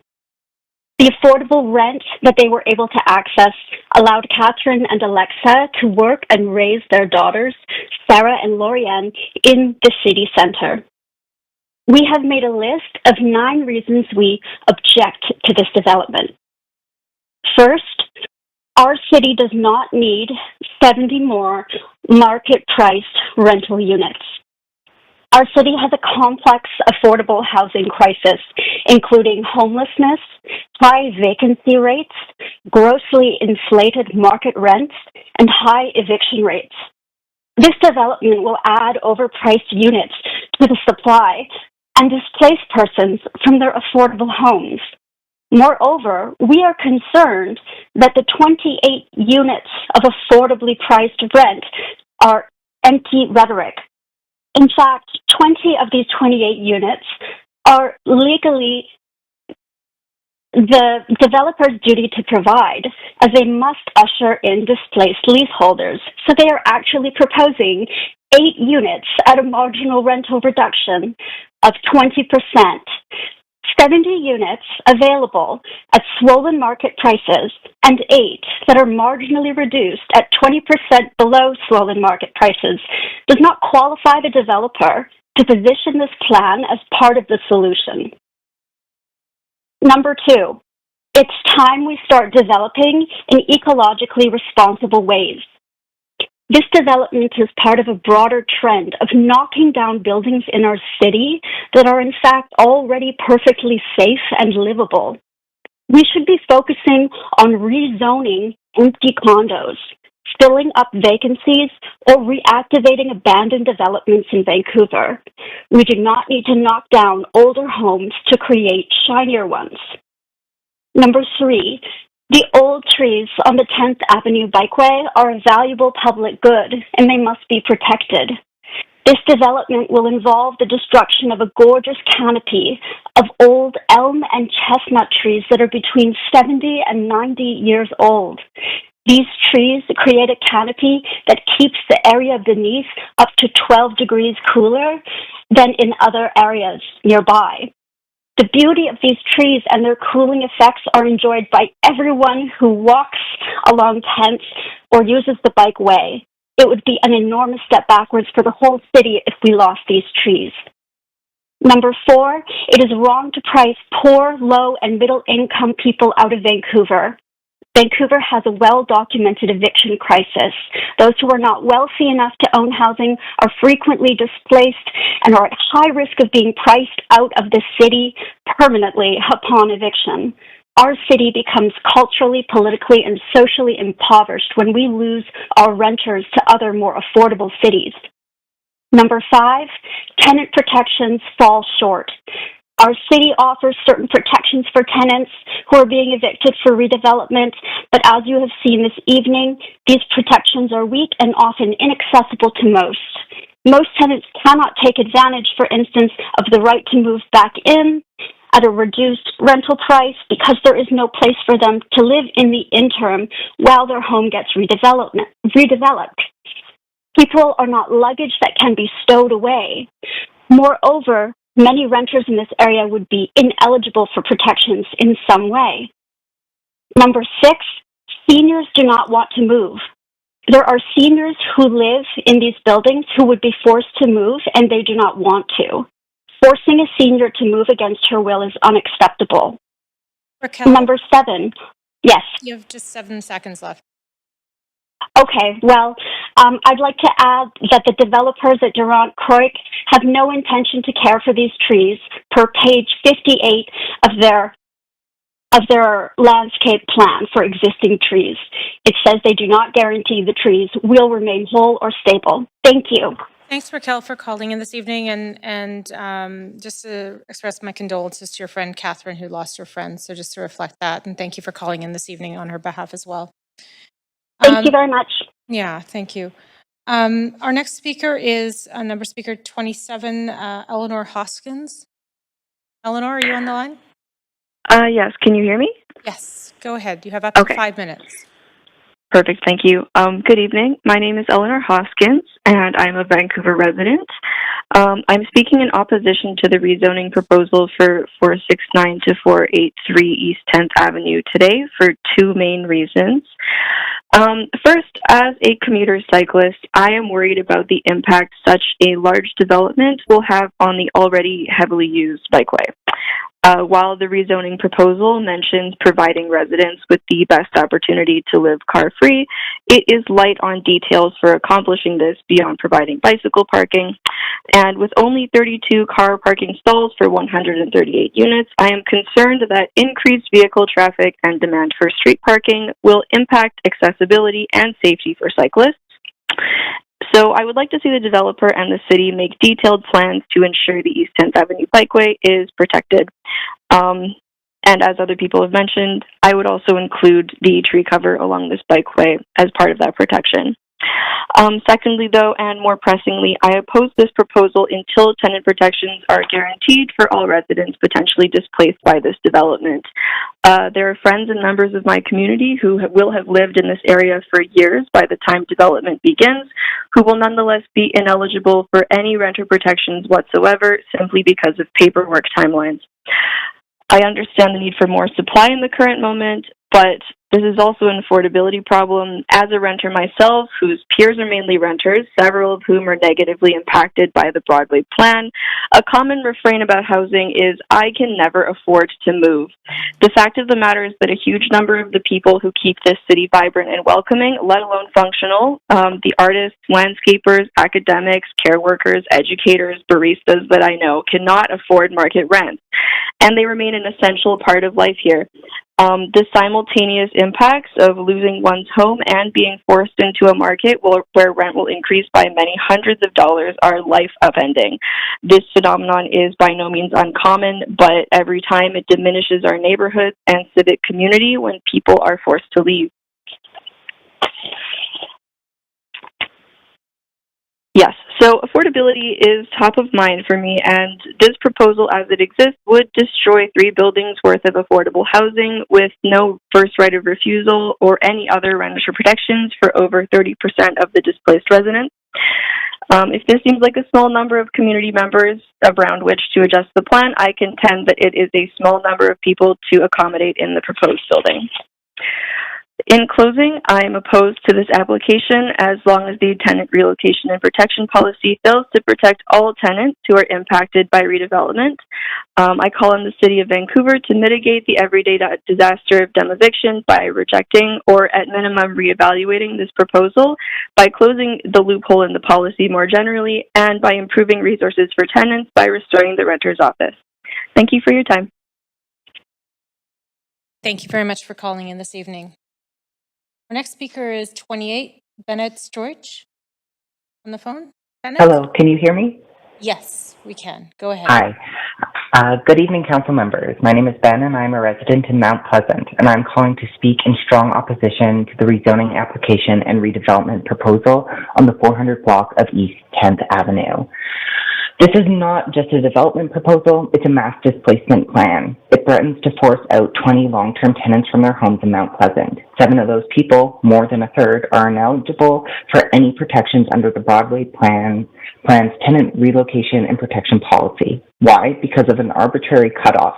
They moved it shortly before the rezoning application was submitted, even though they'll have lived there for years by the time demolition begins. They are offered no compensation, no right to return, and no support. This policy failure is not neutral. It disproportionately affects marginalized tenants, people who are renters, single parents, disabled, racialized, queer, or people whose immigration status, meaning they can't access legal support or speak up without risk. People who rely on accessible ground-level housing and community support networks to survive. And yet, these are the very people being told they don't count, that they don't qualify for care, that they can be erased to make way for more unaffordable, inaccessible housing. One tenant shared how 6 adults in their 30s and 40s share a home in this zone because it's only one of very few affordable options. But only 2 out of those 6 are considered eligible for protection. The rest will simply be pushed out. No backup, no safety net, no plan. And this is happening in a city that loves to say values equity, inclusion, and diversity. But what does it mean when we push out the very people who care for our elders, teach our children, clean our homes, feed our communities, and make our city beautiful with their art, their labor, their time, and their love? What does it say when we let policy loopholes erase the most vulnerable among us? Development that displaces the people who sustain the city is not progress. It's colonial violence dressed in glass and steel. It deepens inequality. It breaks apart communities and families. And it tells long-time residencies, especially those who are poor, disabled, racialized, queer, or without citizenship, that they are expendable. We cannot build a livable, inclusive Vancouver by pushing out the very people who make it livable in the first place. So I'm asking you tonight, reject this proposal, or at the very least, delay it until every tenant is protected, regardless of when they moved in, what their status is, or whether they qualify on a technicality. Care should not be conditional. A just city doesn't build housing. It protects the people already living in it. And I want to be clear, this is about human rights. Housing is a human right, not a luxury, not a privilege for the highest bidder, and not for speculative investment. When we allow policy and development decisions to favor profit margins over human dignity, we betray the very purpose of the government, to serve and safeguard its people. What's happening on East 10th is part of a broader pattern across so-called Vancouver, where working class and marginalized people are forced out to make way for profit-driven projects under the guise of densification. We must ask, though, densification for who, at what cost, and who gets left behind? You cannot claim to care about the affordability while standing behind a proposal that throws out low-rent, community-supported homes and replaces them with units most current residents could never dream of affording. Bennett, can I just interrupt you for a moment? Can you just, I just need to ask members of council who are online if you can just put your videos on just to continue having quorum. So just, okay, thank you. Go ahead. You have 1 more minute, Bennett. And you cannot say you value inclusion while stripping away the security and belonging of residents who are not citizens and who have nowhere else to go. This is not a policy failure. This is a moral failure. So again, I urge you, vote no to this rezoning, or at the very least, delay it. Stop this cycle of displacement. Listen to the tenants. Listen to this community. Prioritize people over profit. Because the soul of the city doesn't live in luxury towers. It lives in the people who have loved, built, and sustained their neighborhoods for years, many of whom are now being told they no longer belong. Thank you for your time and listening to the voices of those fighting to stay in the neighborhoods they call home. Thank you very much for calling in this evening. Speaker number 29 is withdrawn. We'll move to speaker number 30, Peter Dowdy. Peter, go ahead. Hi, my name is Peter Dowdy, and I am a resident of Vancouver, and I am calling to support this proposal. Vancouver has a severe housing shortage. Some of the callers today have argued that we have an affordability crisis and not a housing shortage. But that's like saying that the Titanic didn't have a lifeboat shortage. Ultimately, we're talking about 138 homes versus 9. We're talking about 28 subsidized homes versus 0. Some of the critics say that this building is too tall. They'll seamlessly segue from complaining about the displacement caused by this proposal to suggesting that what we need to do is shrink the size of these buildings, thus causing even more displacement. The height of this proposal reduces displacement. Other people have made a lot of claims about the TRPP, but the TRPP has not failed. It was passed by council and has been confirmed by voters. And many of the claims made about the TRPP are explicitly rejected by the text of it. How can it be that the subsidized homes will both be unavailable to renters because they're being used to house displaced tenants, and at the same time, that developers will not house displaced tenants as required under the TRPP. It's an attempt to just throw something at the wall and see what sticks. Ultimately, the best tenant protection is a high vacancy rate. Vancouver's is 1.6%, which is very, very low. This increases rents, and the strongest predictor of homelessness across North America is high rents. Now, housing crisis notwithstanding, this is also a good proposal that will improve the neighborhood. I used to live near here. This is a great location. It has lots of amenities. It's very close to transit, and it has a number of beautiful, mature street trees, which, contrary again to claims made by opponents, must be retained per the conditions of the application. The building will be accessible through the back lane, which, contrary to claims made by critics, should help reduce congestion, not worsen it. It will have bike parking, which will help people access 10th Avenue as a bike route, not harm them. Finally, this council recently recognized housing to be a human right. And that means that you need to consider the human right of the 290 people who will probably live here. Those people are likely not speaking to council today. They probably don't even know that this application is in progress. But if we reject this application today, we reject their access to housing in the Broadway Plan area in the future. Thank you. Thanks, Peter. Speaker number 31, Rebecca Recant. You have Rebecca on the line? No? Okay. Speaker number 32, Jaden Lloyd. Nope. Speaker number 33, Crystal Lee Ng. Crystal, go ahead. Just give me one moment, please. I'm just going to properly connect this. Hello, can you hear me? Yes, we can. Go ahead. Just give me one moment. Hi there, my name is Kana Ng, long-term resident of Mount Pleasant for over 25 years, and I strongly oppose this redevelopment on East 10th. Let's be clear. Vancouver doesn't have a housing crisis. It is choked by an affordability crisis. What is the point of increasing housing density when it's going to be unaffordable to the working class? The current proposal includes only 20% below market rental units with one-bedroom apartments priced at $1,470. This rate is out of reach for many low-income residents in Mount Pleasant. This is unacceptable. What is the point of building high-rise towers when it's going to displace tenants, 35% of which are not eligible underneath the Broadway Plan rental protection? That's Mark's assurance to consider supporting these ineligible tenants with non-monetary compensation is a joke. What is compensation if it doesn't include any monetary value? What is the point of rezoning this neighborhood if it leads to displacing a close-knit community of chosen family, uprooting a canopy of mature trees, and eliminating safe, traffic-free bike pathways? Recently, this council voted to recognize housing as a human right. If you approve of this rezoning, you are violating that human right.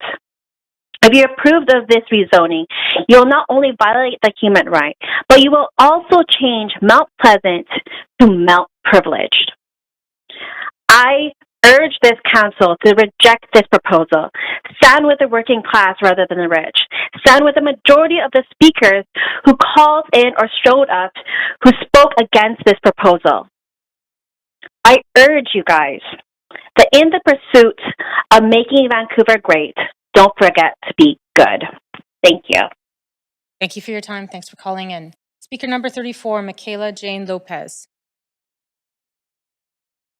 Go ahead, Michaela.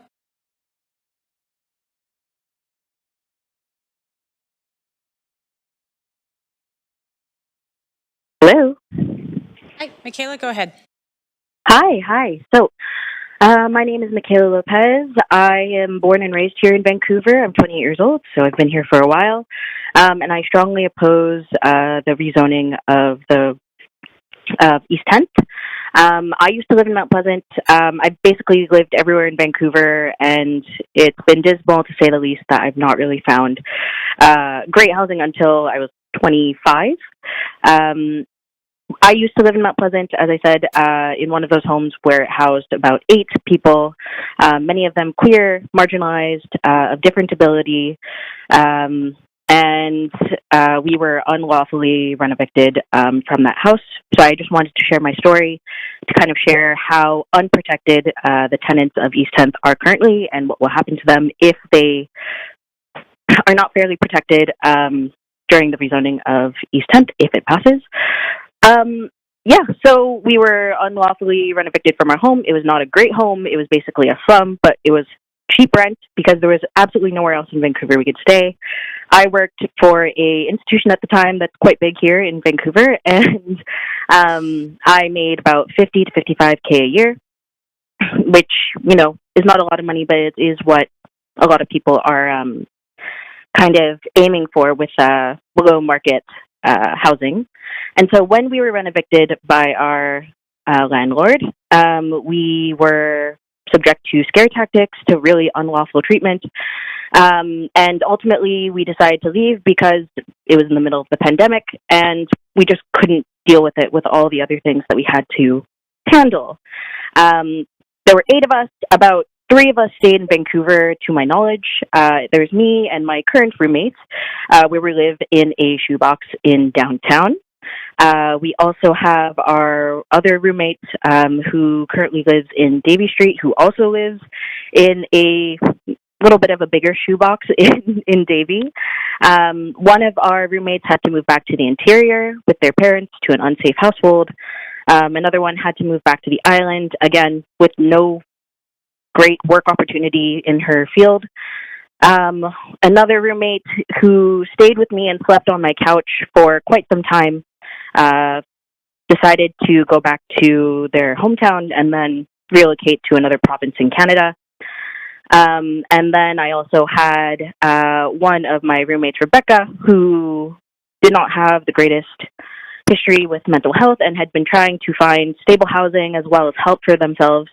I know that they went through multiple institutions here in Vancouver that just didn't support them. I have no idea where they are right now.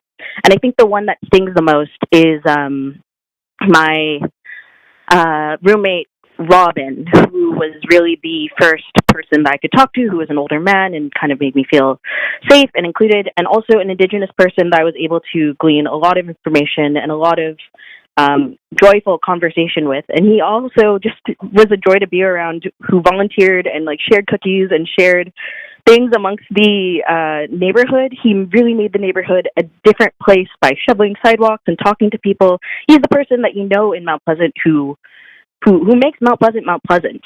And I just don't know where he is. He could be anywhere. I wish I knew where he was. So when it comes to the rezoning of East 10th, I really do strongly oppose it until there is stronger tenant protections. Currently, under the plan, I believe, even with the tenant relocation plan that we currently see, and for those who are eligible, I know that a lot of tenant relocation plans often are supported and fronted by the developer, and it doesn't protect them at all when it comes to the power dynamic between tenants and developers.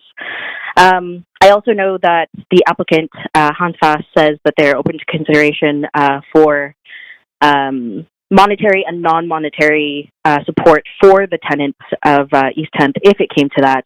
But unfortunately, being open to consideration is not, an obligation. Under no circumstance, the applicant is in obligation to support tenants, and that is the scary thing. I don't think I would want to even consider, the reason why I'm here, it's my first time speaking on council, is because my friend lives on East 10th, and I just can't imagine them being subjected to the same thing I did a couple of years ago. And currently we're filing legal action, and it's still taking, we filed legal action back in 2021, and we're still trying to work it out now. Yeah. Thanks for calling in, but that's your time. Thank you so much. Thank you, Council. Thank you. Speaker number 35, Kenji Yu. Yeah, hi. Good evening, Mayor and Council. I live in one of the 3 houses on East 10th Avenue that would be demolished by this rezoning. I live with my partner and 6 housemates along with 2 other tenants in the basement suite. The 2 neighbouring houses are similar, and together our small stretch of street houses over 20 houses. If this application is approved, all of us will be forced out. Many of us will not even be protected sufficiently by the tenant protections that are being proposed. East 10th is a quiet residential street with 100-year-old trees and no buildings taller than 3 stories. It's also a major cycling route and greenway. It's one that me and my partner and many of my housemates use to get to work every day. The 17-story proposal would be completely out of scale and out of place on this block. The area is currently zoned at RT5, and for good reason. This limits the height to 3 stories. Even under the Broadway plan's future zoning, this site doesn't meet the criteria for a tower. It's not on a major arterial, and it's not close to rapid transit directly. And the lot is quite small. The proposed 5.5 FSR is more than 7 times what's allowed today. The proposal is also being framed as rental housing, but only 20% of the 138 units will be below market, and even those are time limited. Meanwhile, the project eliminates stable, affordable homes that already exist on this block, one that me, my housemates and friends and community live in. This isn't a case of adding density to a low-use site. This is a displacement of an existing, functional and affordable community. I strongly urge Council to reject this rezoning. It's premature, out of scale, does not reflect good planning, and it puts people, your constituents, at risk of losing their homes for the sake of a tower that doesn't belong there. Thank you. Thank you, Speaker. Thank you for calling in this evening. Speaker number 36, Dina Al-Qasim. Do you have Dina on the line? No? Okay. Speaker 37, Jin Lee. Sorry, we can't hear you. Is that Dina? Hi, can you hear me? Yes, we can. Go ahead. Is there any reverb? Okay, thanks. No, I'm here. I'm here. Sorry. I'm here. Can we just confirm that's Dina? Yes, I'm here. Okay, great. You have up to 5 minutes to address Council. It's Dina. Okay. Okay. Go ahead.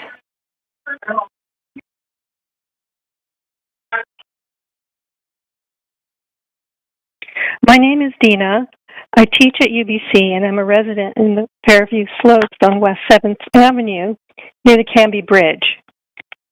After a decade as a renter in Mount Pleasant, I strongly oppose this rezoning application and any towers proposed for the 10th Avenue under the Broadway plan. And before going on, I want to say thanks to the staff running this meeting. It's running late, and you've kept us off all on time. I would also like to urge Councilors Orr and Mahoney to listen to us and to propose concrete amendments to the rezoning proposal, amendments that account for the uncounted residents who were rendered ineligible for the TTRP due to the lack of consideration of real residence patterns. First, a word about my neighborhood, which, as another speaker identified, is an example of good urban planning dating from the 1980s. Fairview Slopes is a mixed-income, mixed-owner and renter neighborhood with a short stretch of shaded bikeway. Because of the shade in our street provided by our mature plantings, both large trees and dense greenery, we have weathered Vancouver's climate change with reasonable utility costs in summer. The trees along 10th represent the more mindful urban planning of the past by creating a shaded passage across town. In summer, the homes on 10th do not need air conditioning. The tree canopy lowers temperatures all around it. I oppose the current plan for its neglect of our existing green spaces, but also because, as we heard, More than 35% of current residents will not be accommodated at all by this forced removal. Many have become tenants without being informed that their new homes are slated for demolition. Predatory landlords are enabled by the Broadway plan. This is not an unforeseeable contingency of city planning. It is a deliberate practice that intends to displace low to middle income residents, teachers, healthcare workers, artists, new parents, families, disabled, and elderly residents. When assessing the discrepancy between reported rates of ineligibility for TTRP and the actual numbers attested by residents who have actually spoken to our neighbors, we come to the inescapable conclusion that City Council have not shown due diligence and instead have already approved similar rezoning along Thames. Some current tenants who are ineligible for relocation in the proposed towers will have been residents for years by the time their homes are finally demolished. For some, this will not be their first forced removal because they are veterans of previous renovictions in Mount Pleasant. The relocation plan needs to be scrapped and replaced with a detailed and legally binding agreement to protect the right to housing of all the residents living in the homes on 10th, including all residents of shared housing. As has been described by the residents, the 400 block is already straining to accommodate existing parking needs in the neighborhood. Yet I am told, and this is a question I have for the City Council, that the Council has exempted developers or reduced their obligation to build adequate parking for the new towers by making it optional. Again, I want to renew my call to councillors Orr and Mahoney. You have an opportunity to have another look at this problem and accommodate the people who really are living there, let alone, the trees that we've all been talking about. The green canopy is a space that has been advertised as a feature of Vancouver life, something that makes the city desirable and an attraction even for tourists. I'll cede the rest of my time. Thanks. Thank you for calling in this evening. Speaker number 37, Jin Lee.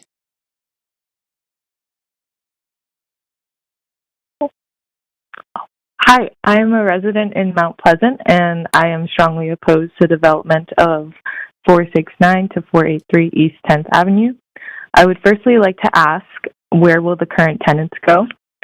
With 35% of tenants without TRRP protections and without clarity on how those who are eligible will be guaranteed these protections, I would like to reiterate that if this rezoning application does go through, the council will be, this would be displacing all these people who are currently living here with no guarantee on a new place to live.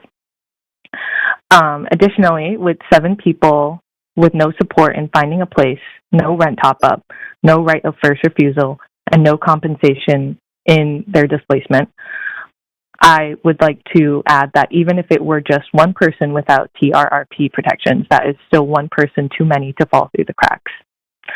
I would like to ask the council, why is everyone not being protected? What is housing being built for if not to put people in it? How many people with modest and moderate incomes can afford the new developments that are being proposed without spending more than 1/3 of their income? And who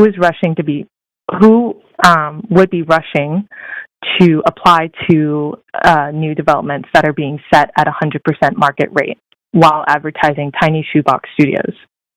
If the council is truly trying to propel housing and increase the number of people being housed today, why is it that people who are currently already affordably housed not being guaranteed housing protections as well?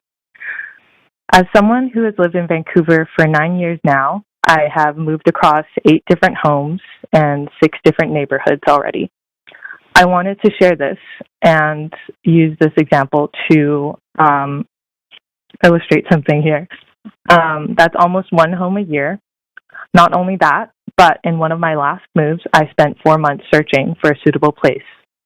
In my most recent move, I spent 6 months searching for a suitable place. Moving is not an easy feat, and searching for a place is even harder.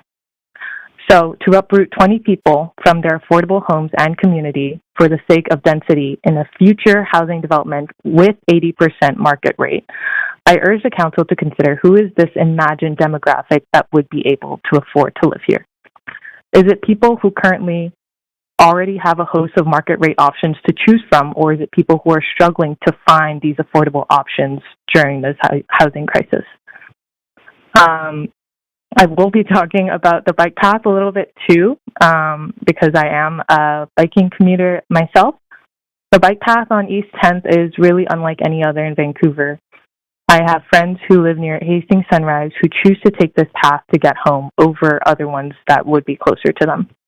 The cooling shade in the summer provided by the old growth trees, the more lenient uphills, and the ease of movement is the reason why many biking commuters would choose East 10th.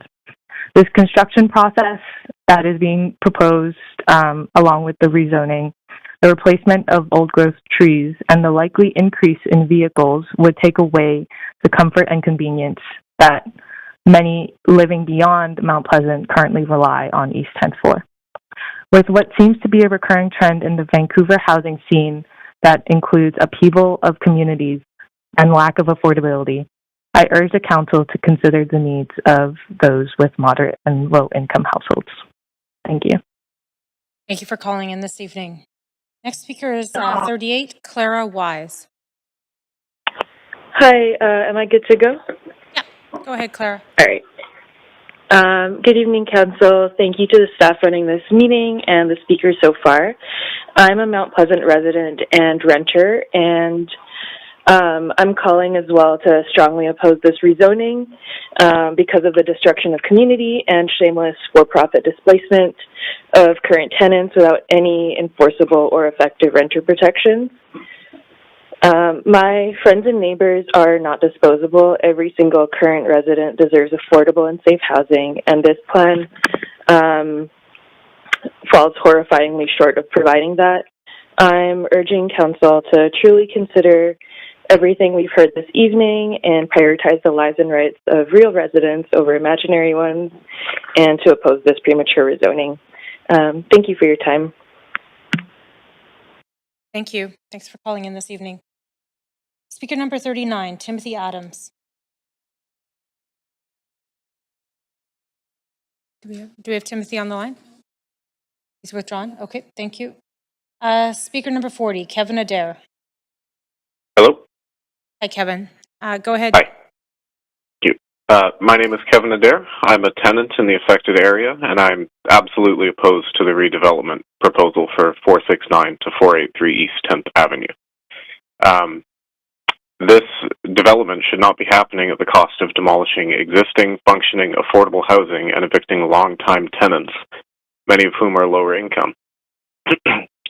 This isn't 2 or 3 wealthy homeowners being affected. Each house is full of many working-class people who have been making homes, families, and lives here for years, if not decades. And we deserve to stay in this community in which we are so active. We do not want or need this development. The neighborhood has a strong sense of community and character. People of diverse backgrounds and incomes have found home and belonging here. They have given their effort, time, and talent into putting on community events, helping each other when needed, supporting local small businesses, forming meaningful connections and relationships, and making the area welcoming and pleasant. Truly vibrant communities like this are rare and form an eclectic network of support that is more important now than ever. They deserve to be protected. It's a neighborhood of gardens and greenery lovingly tended for years, filled with giant mature trees which form a desperately needed shading and cooling canopy. Many of these are guaranteed to be destroyed, and the street-lining century-old chestnuts need care and protection. Not one of these trees will see adequate replacement when lost, as we have seen with so many developments. Neglected saplings and shrubs planted in concrete are a sad joke in comparison and an empty gesture made to look nice in architectural renderings. Along with the gardens, the trees provide an environment that supports a surprising biodiverse abundance of urban wildlife that would also be lost. Nature like this is what keeps our city livable, especially when facing the increasingly harsh realities of the climate crisis. Because of the greenery, shade, scenery, houses, and people, the neighborhood sees an abundance of daily foot and cycle traffic from commuters, as well as people and families wanting to walk and ride somewhere quiet and safely away from major car traffic. For those living here, communication has been insufficient, unclear, misleading, and incredibly stressful, and the tenant protections are inadequate, confusing, and don't even cover many of the people who have lived here for years and wish only to continue doing so. In the best case, it means being uprooted and pushed away for years. The majority who rely on proximity to the bike route or transit to get to our work, that is a major problem, in addition to all the other intense pressures and hardships it imposes. It's already such a constant struggle to afford to live in this city despite working full-time jobs and then some. Being pushed out of our homes means being displaced out of not only the neighborhood, but the city entirely. For many here, like so many in the city who are unable to afford to own property, this is not the first time they have been dem-evicted, and the threat will remain a constant source of stress. The city should not be pricing communities out. It's not right, and it permanently erodes our diversity and culture. This development, especially when considered alongside all the other adjacent towers proposed, would destroy a vibrant, active, and supportive community. Force many longtime residents with lower income out of their home and city for profit, destroy and disrupt nature, and forever destroy some of the character which makes the city what it is, replacing it with unaffordable sameness. New expensive housing should not destroy existing, well-used, and loved affordable rental housing, and vulnerable community members should not be displaced for the profit of developers and high earners. Please reject this proposal. Also, as a note, taking a glance at the submitted comments, one of the comments listed as supporting the proposal is in fact in opposition. They say they're in support of the existing residents. Thank you. Thank you for calling in this evening. Our next speaker is Speaker 41, Madeline Chaffee. Hello, can you hear me? Yes, we can hear you. Hi, my name is Madeline. I live in 469 East 10th, and I strongly oppose the proposed rezoning of our home. I live in the somewhat famous and well-known Purple House. It's a long-standing share house recognized by many in the neighborhood, and for years it has provided shelter and a home for dozens of renters.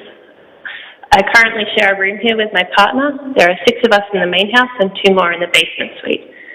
I'm an artist and my partner is a design engineer. We are in our 30s and 40s, and this house has given us a place to live, a sense of family, belonging, and community. Its loss would be deeply felt.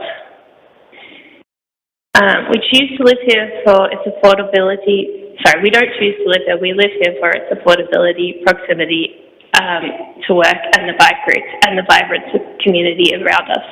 Even with our 2 incomes, relocating to a similar home in the area would be financially out of reach. This is affordable housing that is already working and worth protecting. I'm an artist who works from home a lot, and I rely heavily on all parts of this property, including the garage and garden areas, for my creative and community-based projects. Displacing us would dismantle a functional and meaningful household that is contributing to the social and cultural fabric of the city. It's really unclear whether we would be covered by these city's tenant protections. Only 2 of us are on the lease, which was at our landlord's insistence, but all 6 of us live here full-time. The current relocation policies do not reflect the realities of large shared households like ours, which means we may fall through the cracks entirely. Beyond the personal impact of this, this development seems to be part of a troubling trend in Vancouver where they demolish perfectly livable homes to build expensive new units that benefit the developers and not necessarily the community. Please reject this rezoning application and protect what's already working. That's it. Thank you for your comments. Thanks for calling in this evening. Speaker number 42, Danny Ganesh. I'm here. Danny? Can you hear me? Yes, I can hear you. You have up to 5 minutes. Please go ahead.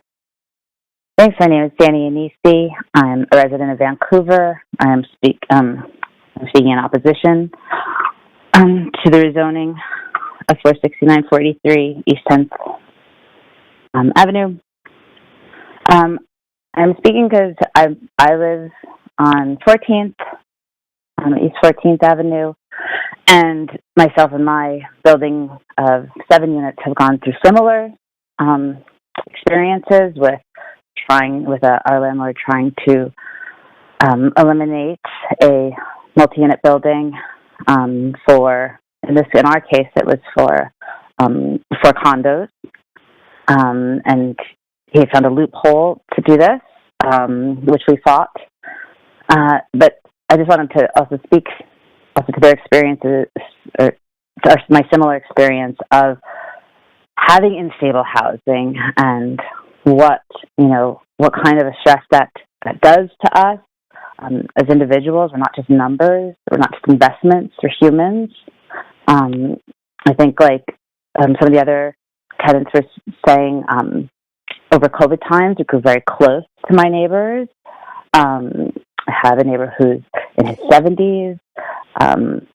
I'm queer. I have another queer trans neighbor. And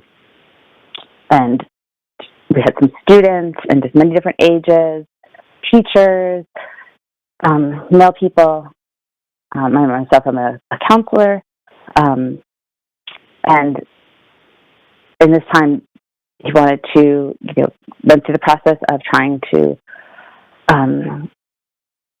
get us out. We would get the eviction. We were all offered TTRP, but it does actually, when it goes into action, we were not really supported personally. Like they were supposed to, adding to the complication of finding housing. We were also, I have a dog. I have an old, now 15-year-old tripod. My neighbors had cats. The other neighbor had a dog and a cat. So when they're tasked with, we're going to find you places, first of all, the places were outside of the community, like Maple Ridge, way outside of Vancouver. And as a queer person, you know that cities are safe places. So just completely trying to displace us from this community. In addition, they would send us just a few random ads off of Craigslist, like they're just checking off a box, and some of them weren't even pet friendly, and then that was kind of left to us to figure out. So we had to we give you this listings, and you can call and see if they're pet friendly, and so they weren't even viable places, and they weren't. And sometimes they were a room. It would be like, okay, so if I'm paying, for example, if I was paying for $1,200 for rent, for example, they would just find a room in a 2-bedroom, not a 1-bedroom. That's $1,200. They'd find a room in a 2-bedroom that's $1,200. So, the protections of TTRP when they're kind of even put in action, they don't protect the way they're supposed to. That was, just even added more to our stress. But again, we fought that. But I, again, can empathize with the stress of the tenants who are going through this process of, another for-profit eviction, which is what our landlord did to us, and is trying to do again to our senior neighbor, for caregiver. There are just far too many loopholes and things that help landlords and leave tenants vulnerable. And to them, we're just money signs. We're just dollar signs. Where the investment, our landlord actually told me when I was asking about this recent eviction that he does not run subsidized housing. That's the government's job, because we're under market, which is just a reasonable rent. Rents here are absolutely outrageous, real talk. And I was doing the math earlier, and if the building is $3,500, and you discount it 20%, or sorry, if a 2-bedroom is $3,500, you discount the rent 20%. That's $2,800. Danny, I yes? have to interrupt you. That's your time. Thank you for calling in Okay, this evening. thank you so much. Thank you so much. We'll move on to speaker 43, Terry McIntosh. Can you hear me? Yes, Terry, go Perfect. ahead. You have Hi, up to 5 minutes to address council. my name's Terry McIntosh. Thanks for letting me speak. I live in the same house as Danny, the previous speaker, and I concur with everything she said. There was no real help from the city at all. But I have other points to point out, and one of them is early on, very early on, you ask the people in housing, what do you know, how many tenancies are there? That's all we really know. I find it really disturbing that the housing people in Vancouver know nothing about the people. They don't know how many tenants are there. They don't know what they do, how much money they have, how wealthy. They're not wealthy, obviously, but they know nothing about them. And they're going to do a survey after this is approved. They should be doing a survey way ahead to find out who they're affecting. I find that great lack of compassion.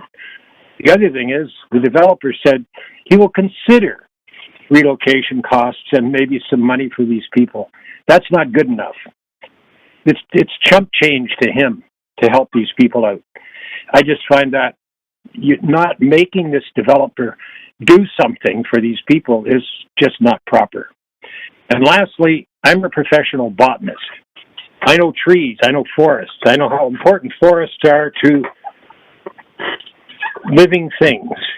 I know how important forests are in the city. And what you're doing by cutting down and eliminating that, we don't have much green space left, good green space with tall trees.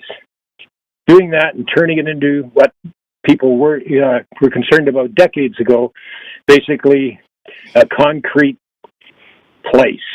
It's not good. Little twigs that might grow to be 20 feet and will die, as they all do. Anyway, that's all I have to say. I don't think the city's done a good job looking at this, and I really hope you do a better job. Thank you. Thank you very much for calling in this evening. Appreciate that. Council, we are going to, that is the end of our speakers list at this time, but we are going to do a third and final call for speakers. If there's any speakers for this item who wish to speak to council, please call toll-free 1-833-353-8610, followed by the participant code 1061445# before the close of the list. Phone number is posted online and available on the live stream. If there's any additional speakers in council chamber, please come forward to the podium. I don't see anyone. We are going to take a 2-minute recess to see if there's any further speakers. 2 minutes, council.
Council, we're going to resume a public hearing. If you're online, please put your camera on.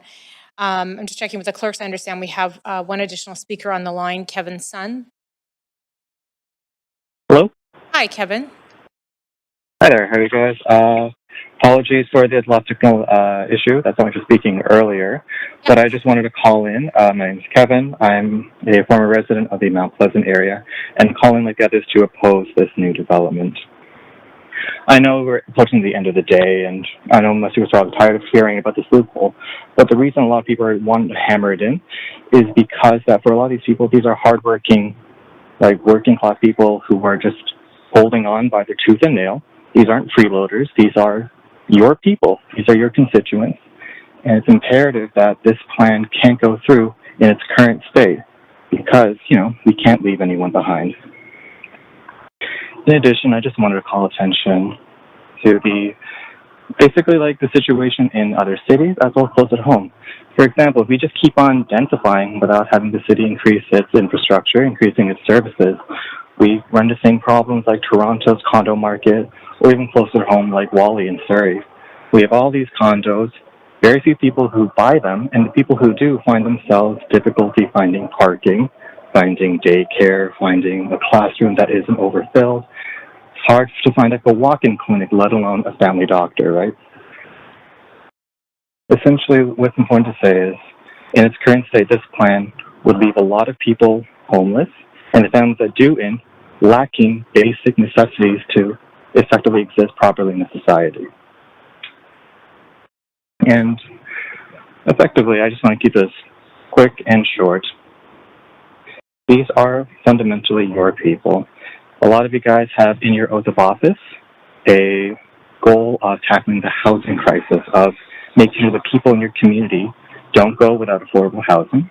And if you put through this plan without the proper provisions, without revisions to ensure that no one's left behind, you are effectively contributing to the housing crisis of this community.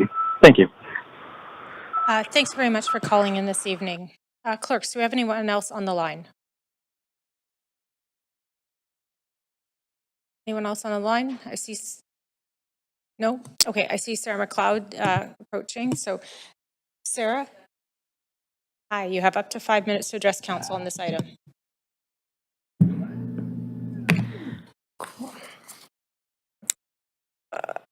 I oppose this rezoning, right? That's what we're talking about.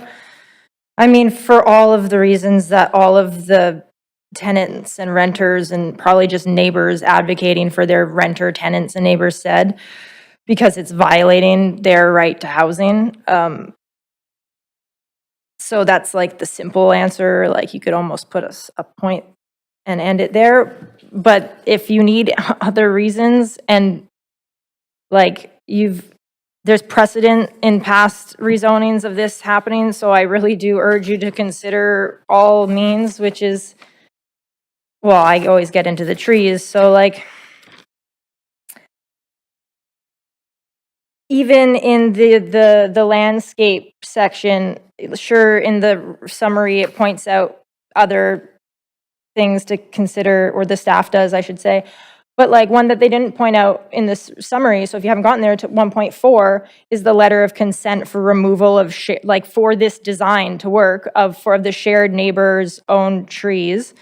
And it lists the ones, and it does say, it says shared / neighbor, it's not plural, so maybe it's one. But anyways, and it says that letter, a failure to get it will have significant impacts to the overall form of development. So when you guys have seen the precedent in this council that things that could impact it to a significant amount, the form of development, you have amended to staff to report back it to another public hearing. So that, the precedent's been set. I feel like that's clearly that. I mean, you should, say no to it, not just, tell them to come.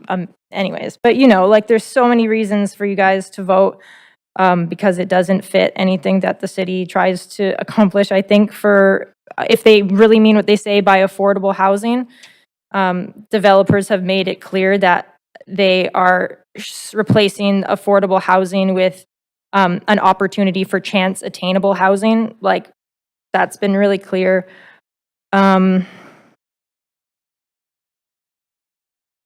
So yeah, so you have the first reason, the human, like the violation of the rights, first reason for no, and then if not, you have this potential significant change to the form of development depending on, you know, the violation of one of their neighbors, potential violation of their neighbors, like encroachment, I should say, on their neighbor's property. Because if you can't recognize the tenants have rights for housing, at least maybe hopefully you can see that the owners do. And there's one owner that at least is mentioned for consent.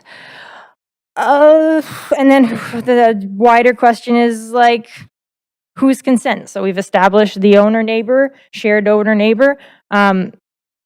There's the wider discussion of like consent of the lands that we all live, work, and play on, the ancestral territorial lands of the Musqueam, Squamish, and Tsleil-Waututh. So, and I guess to bring it back to trees, with this rezoning, because for the size of it, you would require 12 trees. They're removing the 4 existing ones and the 5 street trees that are on the city boulevard are only protected during construction. So like obviously the design will probably then kill or damage through lack of sunlight or a reduction of sunlight. Potentially, I haven't looked at the designs in detail, but that's what's been happening in other parts of the city. And like no plan, it says it will happen later, but we've seen in other rezonings, like at least them telling us what their plan to replant is. Like if it's barely 12, and I should say actually in my 30 seconds, those 4, so 3 existing, 1 shared, 4 apparently it's bylaw sized trees that are currently on the property that are being removed. There's so much extra ecosystem and sure plants that aren't necessarily native, potentially like pollinator attracting type of plants that if we can encourage to plant native, great, but like they shouldn't just be stripped bare and removed because it's an ecosystem that exists there and it feeds everyone's mental health. It sounds like in the area, like that is your public safety that you are just saying you don't really care to provide. So thank you for letting me go a little bit over. And Thanks, Sarah. Yeah. Thanks for your comments again. Clerks, do we have anyone else on the line? No? Okay. Noting there's no more speakers on the line or in person, I'm going to close the speakers list. I'm also going to confirm with clerks, have we had a large volume of correspondence this evening since we started on this item? Okay, if not, then I am closing receipt of public comments as well. Just before I move to the applicant for closing comments, I'm just going to flag for council, just given the hour and for our staff. It's 9:30 now. I've circulated an email suggesting that we complete this item, including debate and decision, and refer items 3 and 4 to June 25th.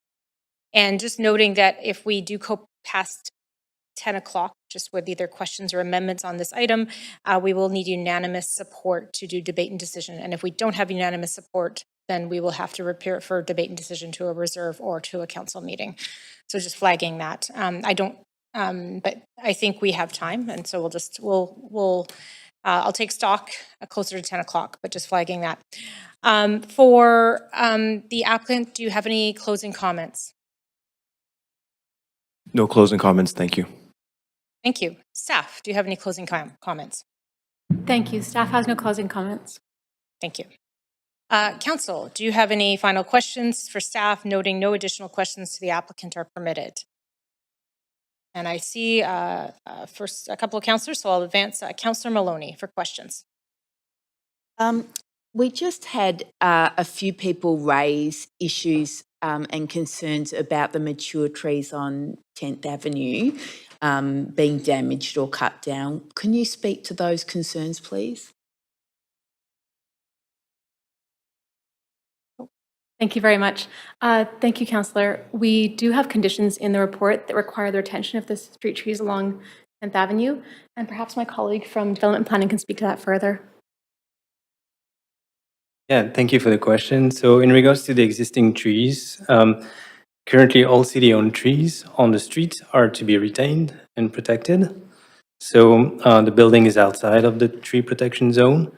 So staff will work with the development team to confirm the retention of these trees. And yeah, I'll leave it there for this one. That's it for me, thanks. Thank you, Councillor Maloney. Councillor Meisner, go ahead. Yeah, thanks, Chair. A question for staff. I understand the TRP is being reviewed. Is that correct? And when is it due by, the review? Thank you for the question. To answer that question, we have our housing team on the line. You have staff online to answer that? Housing staff? Hello. The review is going to take place in Q1 of 2016, I believe. 2026, you mean? Sorry. You mean? Correct. Okay, I was going to say, you said the review will take place, but is that when council will receive the results, or is that when the review starts? That's a great question, Annie. Are you aware of when that will be presented to council? Yeah, I can. Actually, I don't know that we have a firm date when the TRP policy update will be heading to council. I think the scoping starts in 2026. And so, it might be towards the end of 2026, maybe even 2027, although it's not firm yet. Okay, thanks for that. And just to remind councillors, including myself, the threshold for eligibility under the TRPP, can you remind me how long the tenant needs to live in the property to be eligible? Thank you for the question. The tenant has to be on the property for 1 year prior to the application of the rezoning. Okay, thanks for confirming that. That's it for me. Thank you, Councillor Meisner. And I've just put myself on the queue for a quick question to staff. I'll advance myself. It was just to staff. I appreciate that question about the review, and I remember that when we put it in place, the TRPP for Broadway, that there would be a review and potentially identify gaps or challenges. But just, can you remind me, because I seem to recall this from another public hearing possibly, that that the builders, developers do have their own, like we have a policy as a city, but they have the leeway to make other provisions if they so wish, because I seem to recall that from a couple of public hearings where there's been adjustments done. We had a proponent come back in the next day to make adjustments based on feedback they heard. And I think, so I want to just confirm that while we have city policy, builders can make their own decisions around what kind of supports they want to offer outside of that policy. Is that correct? Yeah, it's Annie Mobilis. I can respond to that. That's right. We've got our requirements, and I suppose what you could consider them as minimum requirements. And so we have seen applicants extend tenant protections to tenants that aren't eligible, or to provide enhancements to, for example, the citywide TRP, which it doesn't have as many protections as the Broadway plan. Certainly up to applicants to choose to do so, but we definitely have seen that before. Right, and there hasn't needed direction for that from council in those cases.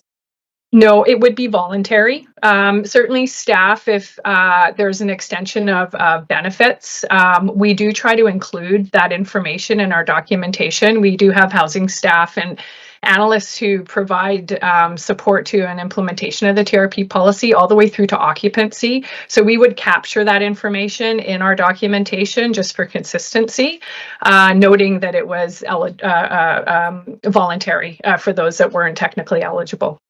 Okay, I think you summed up what I understood is that we have the minimum thresholds and requirements, but no council directions needed for that voluntary offering of support. Thank you for that, and I'll advance Councillor Maloney for another question. Councillor Maloney, go ahead. Yeah, just to address another concern that was raised by a number of our public speakers. This is on a really well-used bike route, 10th Avenue, and there have been concerns raised about additional traffic. Now, the way I understand it, the city already keeps an eye on cycling routes to make sure that when there are excessive traffic movements, that we introduce traffic calming, for example, modal filters to reduce traffic counts on those routes. Now, I'm acknowledging that 10th Avenue is one of the most dangerous cycling routes in the city and that we've got a long way to go to make it safe. But is that your understanding of how we address traffic issues on bike routes rather than stopping developments? Thank you for the question. That's quite accurate. In this case, the applicant is proposing and is conditioned to have the parking and the building access from the laneway, not from 10th Avenue. So that won't have the traffic directly accessing from 10th Avenue. Further to that, there are conditions for traffic improvement on 10th Avenue, including speed humps on the site. Thank you. Thanks very much. Thank you for those questions, Councillor Maloney. I'll advance Councillor Orr. Yeah, just wanted to announce an amendment, if that's okay. Okay, before you do that, I am going to... Mr. Chair? Yes, thank you, Councillor Kirby-Young. Moved, and I need a seconder. Seconded by Councillor Montague. And now we can move into debate and decision, and so that would be the appropriate time to move an amendment, if you wish. So I will move us to an amendment queue, and if you could just add yourself back on, Councillor Orr. Thank you. And I'll advance you. Go ahead, I want to Councillor say Orr. thanks for all the heartfelt comments, and thanks to staff for helping as well.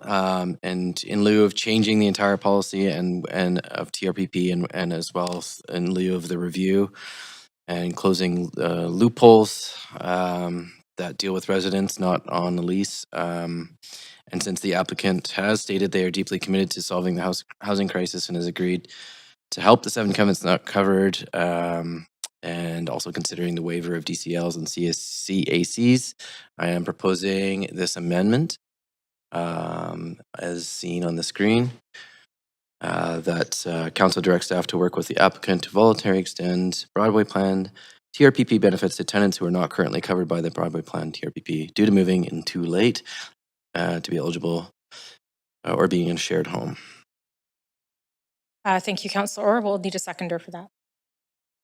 Seconded by Councillor Maloney. Thank you. Do you have any further on that, Councillor Orr? No, that's everything.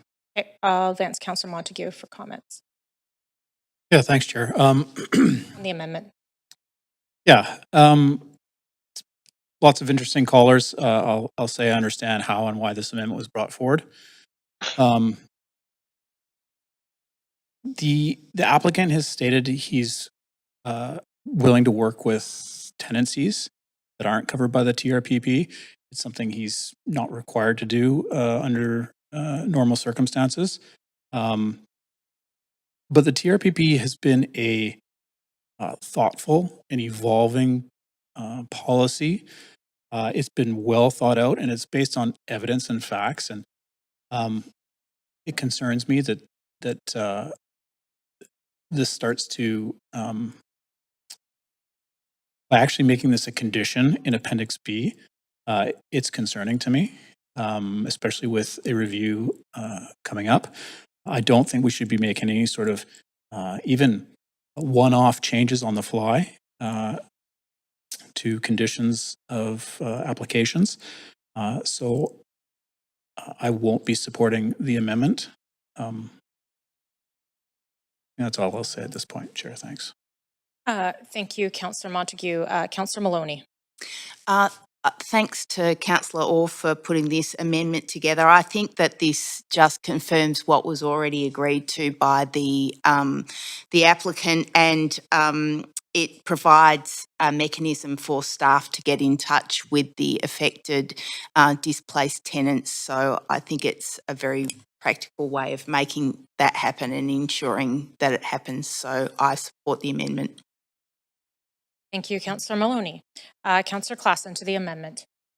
Yeah, thank you, Chair. I actually have been sort of listening to tonight. And I have also experienced a number of public hearings where we've had some unique cases of people who have begun renting kind of in late stage, did not qualify the TRPP, but in at least one case further west in the Broadway Plan area, there was a proponent who actually offered to meet with the tenant and make accommodation for what would obviously be any potential displacement. This project's probably a long way from getting shovels in the ground and looking at demolition. But so I do genuinely concern myself that a huge amount of work has happened with regards to this TRPP policy.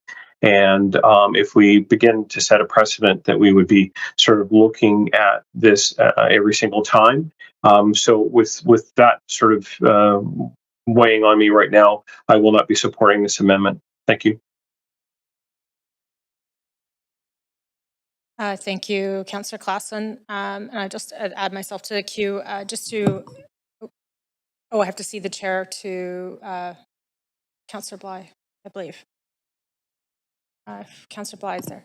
Great. Okay, great. Thank you. Thank you, Councillor Bly. I'll be brief. Just to acknowledge just a number of the speakers identified what I think probably staff are taking note of is this issue around shared living arrangements and not all individuals as being on the tenancy agreements. And I think that's actually quite noteworthy for the review work that we're undertaking. So I'm looking directly at staff, but I'm sure you're taking copious notes of the. But I think that was a really important flag as part of the review coming up, and noting that review is coming forward. That all of the things that we're hearing in this public hearing, maybe future public hearings, in our consultation that we'll undertake, that will be incorporated and considered. But also noting what I heard very clearly is that this isn't necessary. The builder has indicated a willingness and interest, and we've seen this at numerous occasions to work through some of these issues. And so in that regard, I won't be supporting the amendment at this time, but I think it's simply because it's redundant at this point is the builder's committed through his comments that he's willing to work with some of those other tenants through this process. And also I'm looking forward to just all of this being incorporated into considerations for the TRPP review. So thank you. I'll take back the chair, Councillor Bly. Thank you. And I'll advance you, Councillor Bly, for comments. Thank you. I just have a point of information through you, Chair, to our staff. And I'm just looking for interpretation of the language, particularly the use of the word voluntarily. It's being framed as a new condition to Appendix B, which are conditions of the enactment of the bylaw of this rezoning. And yet the word voluntarily doesn't necessarily stipulate that the applicant must extend Broadway Plan TRPP benefits. So recognizing that any change to the financial compensation or financial viability of this project could impact this public hearing, I just would like to understand how staff interpret the language in this proposed amendment. Thank you for the question. Staff and law did review the amendment and provided amended wording, including it as item 2.5 ensures that it isn't included in the section 219 covenant. As such, it is voluntary, and there may or may not be financial implications as a result of the voluntary option. Thank you. Okay, that's helpful. Well, in that case, I think that it just basically outlines council's intention or direction to the applicant. We've heard from the applicant that this is their intention regardless. It's not binding in that sense, but it certainly sets an intention for working with the tenants as best as possible. And as others have stated, it daylights limitations to the TRPP and perhaps some loopholes or concerns that we need to address outside of this public hearing process. So because of those reasons, I will be supporting the amendment. Thank you, Councillor Bly. And with that, seeing no other councillors on the queue, I'll call the question on the amendment.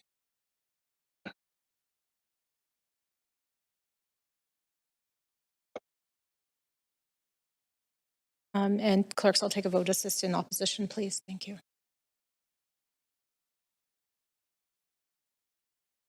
And that motion fails with myself, Councillor Kirby-Young, Councillor Montague, Councillor Klassen, Councillor Meisner, and Councillor Zhou in opposition. Thank you, Council. We'll move back to the main report and recommendations that were moved. Does any councillor wish to speak further on this rezoning application at this time? I see Councillor Klassen on the queue. Go ahead, Councillor Klassen. Thank you, Chair. It's been a long night, so I'll just be really brief. I just wanted to thank staff for clarifying some of the, I think, misunderstanding around the tree canopy especially. And also just, it really, I think it is a very important active transportation route. We've had at least one, maybe two other applications that are adjacent to this particular part of that route in East 10th. And I 100% agree with the speakers tonight. This is a place that has it is beautiful and a great place to go, especially to beat the heat during the summer. And that tree canopy is going to be, I think, hopefully a long-standing part of that whole area, and it will help to mitigate, I guess, the overall street experience. So again, it was just good to have that clarification for me, because we don't want to see, I think of all the places that we have development where we put those kind of orange barriers with the fencing around there to try and preserve the trees. I think that this will be especially the case where we'll make sure that any development that happens on that block will preserve the tree canopy. Thanks very much, and I'll be supporting this application. Thank you. Thank you, Councillor Klassen. I'll advance Councillor Maloney. And just noting the time, Councillor Maloney, could I just ask you to move to extend, actually, if you're brief in your comments, we can get through our last couple of motions, both this and referral. So, Okay. You should move an extension, and we would need that to be unanimous. I do move an extension of, say, 15 minutes, just so that we can finish this up. Move it to 10:15, seconded by Councillor Montague. Council, I'm not going to get you to vote online, but if you could also vote, show a show of hands on screen as well if you support extending to 10:15 so we can complete this item and do referral of the other items. All in favor? And clerks will have to help me because I can't see councillors online. Okay, I'm passed. Okay, Councillor Bly, can you just confirm that you support extending the meeting to 10:15 just to complete this item and refer the other items? Yeah, we're good? Okay, that carries. Go ahead, Councillor Maloney. I just want to thank all the speakers that have taken time out of their evenings to speak to us about their concerns. You know, they've raised some really important issues faced by renters in Vancouver. We have a lot of tenants who aren't eligible for the tenant protections, and we do need to urgently review the current tenant protections to close those gaps. We need to do better by tenants, for example, by ensuring more efforts made to provide swing housing and coordinate displaced tenants with completed projects. I recently moved a motion to re-establish the renter office, which was abolished by council in 2023 and again voted down in a tie. A lot of the issues raised by our public speakers tonight could have been investigated by the renter office within the City of Vancouver. And I also agree that we should allow low to medium rise apartment buildings in more neighbourhoods in our city so that there are affordable housing options in every neighbourhood. Now, I support this development. It's a very good development proposal. It creates 138 new dedicated rental homes, 20% of which are below market, and it's close to transit and on a bike street. So it'll be a quiet and unpolluted and safe place for people to live. Too often, we're building apartment buildings only on the most noisy, smelly, unsafe, unpleasant arterial roads in our city. And so this is a good project that gives renters a chance to live on a beautiful, quiet street. So that's why I'm particularly supporting this. We just need to do better to make sure that tenants that are displaced are properly looked after. Thank you. Thank you, Councillor Maloney. And with that, I see no further speakers. I will call the question on this rezoning application. And if you could please vote on screen. And clerks, I'll take a vote. Assist in favor, please.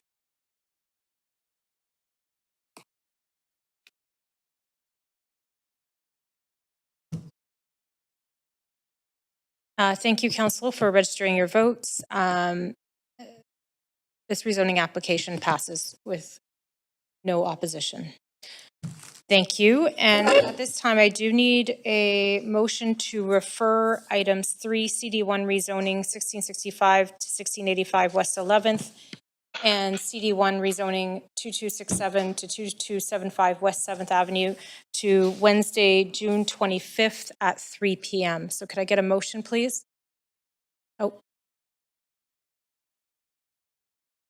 Oh, sorry. Bear with me, folks. Sorry. This meeting will be recessed. So just to be, do we need a motion then at all, clerks? No? Okay. No referral of those items? Okay, so this meeting will be recessed until Wednesday, June 25th at 3 p.m. here in Council Chamber. And electronically as well.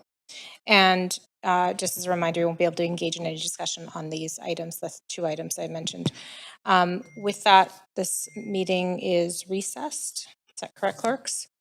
Okay, that's it. Thanks, everybody. Thanks to all of council. Thanks to the applicant, staff, and members of the public who called in and came in person this evening. Thank you. This meeting is recessed. Thanks, Chair. Great job. Thank you. Thanks, Chair.